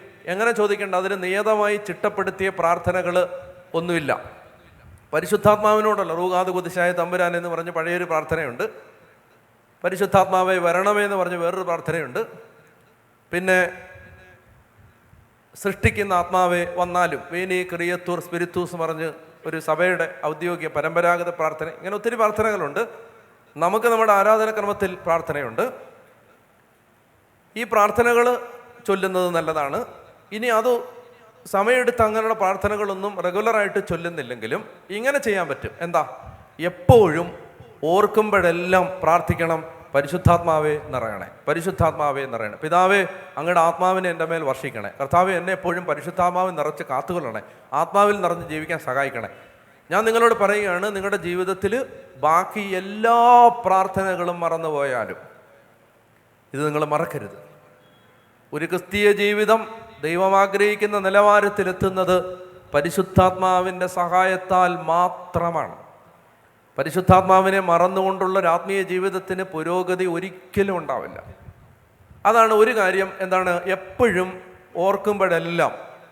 ഞാൻ ഇതിനെക്കുറിച്ച് എനിക്ക് ബോധ്യം കിട്ടിയ നാളുകൾക്ക് ശേഷം ഏറ്റവും കൂടുതൽ പ്രാർത്ഥിച്ചിട്ടുള്ളത് ഇതാണ്: ഈശോയെ, പരിശുദ്ധാത്മാവിനെ നിറക്കണേ, പരിശുദ്ധാത്മാവിനെ നിറക്കണേ, എൻ്റെ വായിൽ ഇതിപ്പോൾ ശീലിച്ചുകൊണ്ട് അറിയാതെ എപ്പോഴും വരും, പരിശുദ്ധാത്മാവിനെ നിറക്കണം, പരിശുദ്ധാത്മാവിനെ നിറക്കണം. ഇങ്ങനെ തന്നെ പറഞ്ഞുകൊണ്ട് നടക്കും. ഞാൻ പറയുകയാണ്, ഒരു എളിയ ദാസൻ്റെ ഉപദേശം പറയുകയാണ്, നിങ്ങൾ ഒരിക്കലും മറക്കരുത് പരിശുദ്ധാത്മാവിനാൽ ഇങ്ങനെ. അപ്പം എന്തെന്നറിയാമോ? നിങ്ങൾ ഈ അടുത്ത പത്തനംതിട്ട കൺവെൻഷന് നിങ്ങൾ വരുമെങ്കിൽ, പ്രസംഗിക്കുന്ന ആരും ആവട്ടെ, കൺവെൻഷൻ നടത്തുന്ന ആരും ആവട്ടെ, നിങ്ങൾ പരിശുദ്ധാത്മാവിന് വേണ്ടി ഒരു കൊല്ലം ഇതുപോലെ നിരന്തരമായി പ്രാർത്ഥിച്ചിട്ടാണ് ഇവിടെ ഇരിക്കുന്നതെങ്കിൽ കൺവെൻഷൻ്റെ നിലവാരം ഇപ്പോൾ ഉള്ളതിൻ്റെ ഒരു 16 മടങ്ങ് മുകളിലേക്ക് പോകും. പ്രഘോഷിക്കപ്പെടുന്ന വചനങ്ങൾ നിങ്ങൾക്ക് വേഗം വേഗം വേഗം മനസ്സിലാവുകയും വേഗം നിങ്ങൾ ആത്മാവിലാവുകയും ചെയ്യും. അതായത് ആ വ്യത്യാസം, ഭയങ്കരമായ വ്യത്യാസം വരും. പറഞ്ഞേ ഹല്ലേലൂയാ, പറഞ്ഞേ ഹല്ലേലൂയാ. അപ്പം അതുകൊണ്ട് ഞാൻ നിങ്ങളോട് പറയുന്നു, പരിശുദ്ധാത്മാവിൻ്റെ. ഇനി രണ്ടാമത് വളരെ പ്രധാനപ്പെട്ട വേറൊരു കാര്യം ശ്രദ്ധിക്കുന്നുണ്ടോ? നമ്മുടെ പരിശുദ്ധ കുർബാനയിൽ ഞാനിത് പറയാൻ വേണ്ടി പറയുന്നതല്ല, കേൾക്കുന്നുണ്ടോ? പറയാൻ വേണ്ടി പറയുന്നതല്ല. ഞാൻ മലങ്കര ക്രമത്തിൽ കുർബാന അർപ്പിക്കുന്ന ഓരോ ദിവസവും കുർബാനയിൽ പരിശുദ്ധാത്മാവ് നിറയുന്ന സമയമാകുമ്പോൾ ഞാൻ നിങ്ങളോട് പറയുകയാണ്, ഞാനൊരു വലിയ ആളോ വിശുദ്ധനോ പുണ്യാനോ ആണെന്ന് ഞാൻ പറയല്ല, പക്ഷേ ഇത് എനിക്ക് പറയാതിരിക്കാൻ പറ്റില്ല. ആ സമയമാകുമ്പോൾ എൻ്റെ ശരീരം ചലിക്കുന്നത് എനിക്കറിയാം. അതായത് പരിശുദ്ധാത്മാവ് ബാറക്കുമോർ, എൻ്റെ വാത്സല്യമുള്ളവരെ, ജീവനുള്ള പരിശുദ്ധ റൂഹ സ്വർഗമാകുന്ന ഉയരങ്ങളിൽ നിന്ന് പ്രതാപത്തോടെ ഇറങ്ങി വന്ന് സമർപ്പിതമായ ദൈവരഹസ്യങ്ങളെ എന്ന് പറഞ്ഞിട്ട് ആ ശുശ്രൂഷകൻ പ്രാർത്ഥിക്കുന്ന സമയത്ത്, കർത്താവേ എന്നോട് ഉത്തരം വരണേ എന്ന് പ്രാർത്ഥിച്ചിട്ട് പരിശുദ്ധാത്മാവ് ഇറങ്ങി ആവസിച്ച് അപ്പത്തെ ആ സമയത്ത് ശരിക്കും പരിശുദ്ധാത്മാവ് നിറയും. എൻ്റെ ഒരു സാക്ഷ്യം ഞാൻ പറയുന്നത് നിങ്ങൾ കൂട്ടിയാൽ മതി. എനിക്ക് ആ സമയത്ത് ഞാൻ ശരിക്കും പരിശുദ്ധാത്മാവിനെ അനുഭവിക്കും. കുർബാനയിൽ നിങ്ങൾ ആ ഭാഗം എപ്പിക്ലേസിസ് എന്നാണ് അതിന് പറയുന്നത്. എപ്പിക്ലേസിസ്, സ്ഥാപനവചനങ്ങൾ ഉച്ചരിച്ച് കഴിഞ്ഞ് ഈശോയുടെ രക്ഷാകര പ്രവൃത്തികൾ നമ്മൾ ഉച്ചത്തിൽ പ്രഘോഷിച്ച്, കർത്താവേ നീ ഞങ്ങൾക്ക് വേണ്ടി മരിച്ചു, അടക്കപ്പെട്ടു, ഉയർത്തെഴുന്നിട്ട് നീ വീണ്ടും വരും, അതെല്ലാം നമ്മൾ ഉറക്കെ പറഞ്ഞ് കഴിഞ്ഞ് പരിശുദ്ധാത്മാവിന് വേണ്ടി പ്രാർത്ഥിച്ച് നിൽക്കണം. ശരിക്കും ഉള്ളിൽ തട്ടി, ശുശ്രൂഷകർ അത് വായിക്കുന്നവർ വെപ്രാളത്തിൽ വായിച്ചു പോകരുത്. അത് ഹൃദയത്തിൽ തട്ടി എല്ലാവർക്കും മനസ്സിലാവുന്ന വിധത്തിൽ സാവകാശം അത് വായിക്കണം. എല്ലാവർക്കും അത് മനസ്സിലാവണം. ഇതാ പരിശുദ്ധാത്മാവ് സഭയിലും കുർബാനയിലും കൂദാശയിലും ബലിപീഠത്തിലും ഇറങ്ങി വരുന്ന സമയമാണ്. ഓരോ ദിവസവും പരിശുദ്ധാത്മാവിനാൽ നിറയാൻ ഇതിനേക്കാൾ മനോഹരമായതും പ്രധാനപ്പെട്ടതും വിലപിടിപ്പുള്ളതുമായ വേറൊരു സമയമില്ല. അതാണ് എനിക്ക് നിങ്ങളോട് പറയാനുള്ള അടുത്ത കാര്യം. അപ്പോൾ ചോദിക്കുന്നവന് കിട്ടും, ചോദിച്ചുകൊണ്ടേ ഇരിക്കുക. പറഞ്ഞേ ഹല്ലേലൂയാ, പറഞ്ഞേ ഹല്ലേലൂയാ. നാലാമത്തേത് കാത്തിരിക്കണം. അത് പറഞ്ഞിന്ന് ഞാൻ നിർത്താം. അപ്പോസ്തല പ്രവർത്തനത്തിൻ്റെ 1-ാമത്തെ അധ്യായം, അല്ലെങ്കിൽ ലൂക്കാ സുവിശേഷത്തിൻ്റെ അവസാനത്തെ അധ്യായം, ലൂക്ക 24, ലൂക്ക 24:48, ലൂക്ക 24:48. നിങ്ങളിവയ്ക്ക് സാക്ഷികളാണ്. ഇതാ എൻ്റെ പിതാവിൻ്റെ വാഗ്ദാനം നിങ്ങളുടെ മേൽ ഞാൻ അയക്കുന്നു. ഉന്നതത്തിൽ നിന്ന് ശക്തി ധരിക്കുന്നത് വരെ നഗരത്തിൽ തന്നെ വസിക്കണം. അപ്പോസ്തല പ്രവർത്തനം 1-ാം അധ്യായം 4-ാമത്തെ വാക്യം. അപ്പോസ്തല പ്രവർത്തനം 1:4. അവൻ അവരോടൊപ്പം ഭക്ഷണത്തിനിരിക്കുമ്പോൾ കൽപ്പിച്ചു, നിങ്ങൾ ജെറുസലേം വിട്ടു പോകരുത്. എന്നിൽ നിന്ന് നിങ്ങൾ കേട്ട പിതാവിൻ്റെ വാഗ്ദാനം കാത്തിരിക്കണം, കാത്തിരുന്ന് പ്രാർത്ഥിക്കണം എന്ന് പറഞ്ഞാൽ ഒരു ദിവസം പോലും മറക്കരുത്. കാത്തിരിക്കുന്ന ആള് താൻ എന്തിനെയാണ് കാത്തിരിക്കുന്നതെന്ന് മറക്കത്തില്ല. ഒരു ദിവസം പോലും മറക്കരുത്, കാത്തിരുന്ന് പ്രാർത്ഥിക്കണം.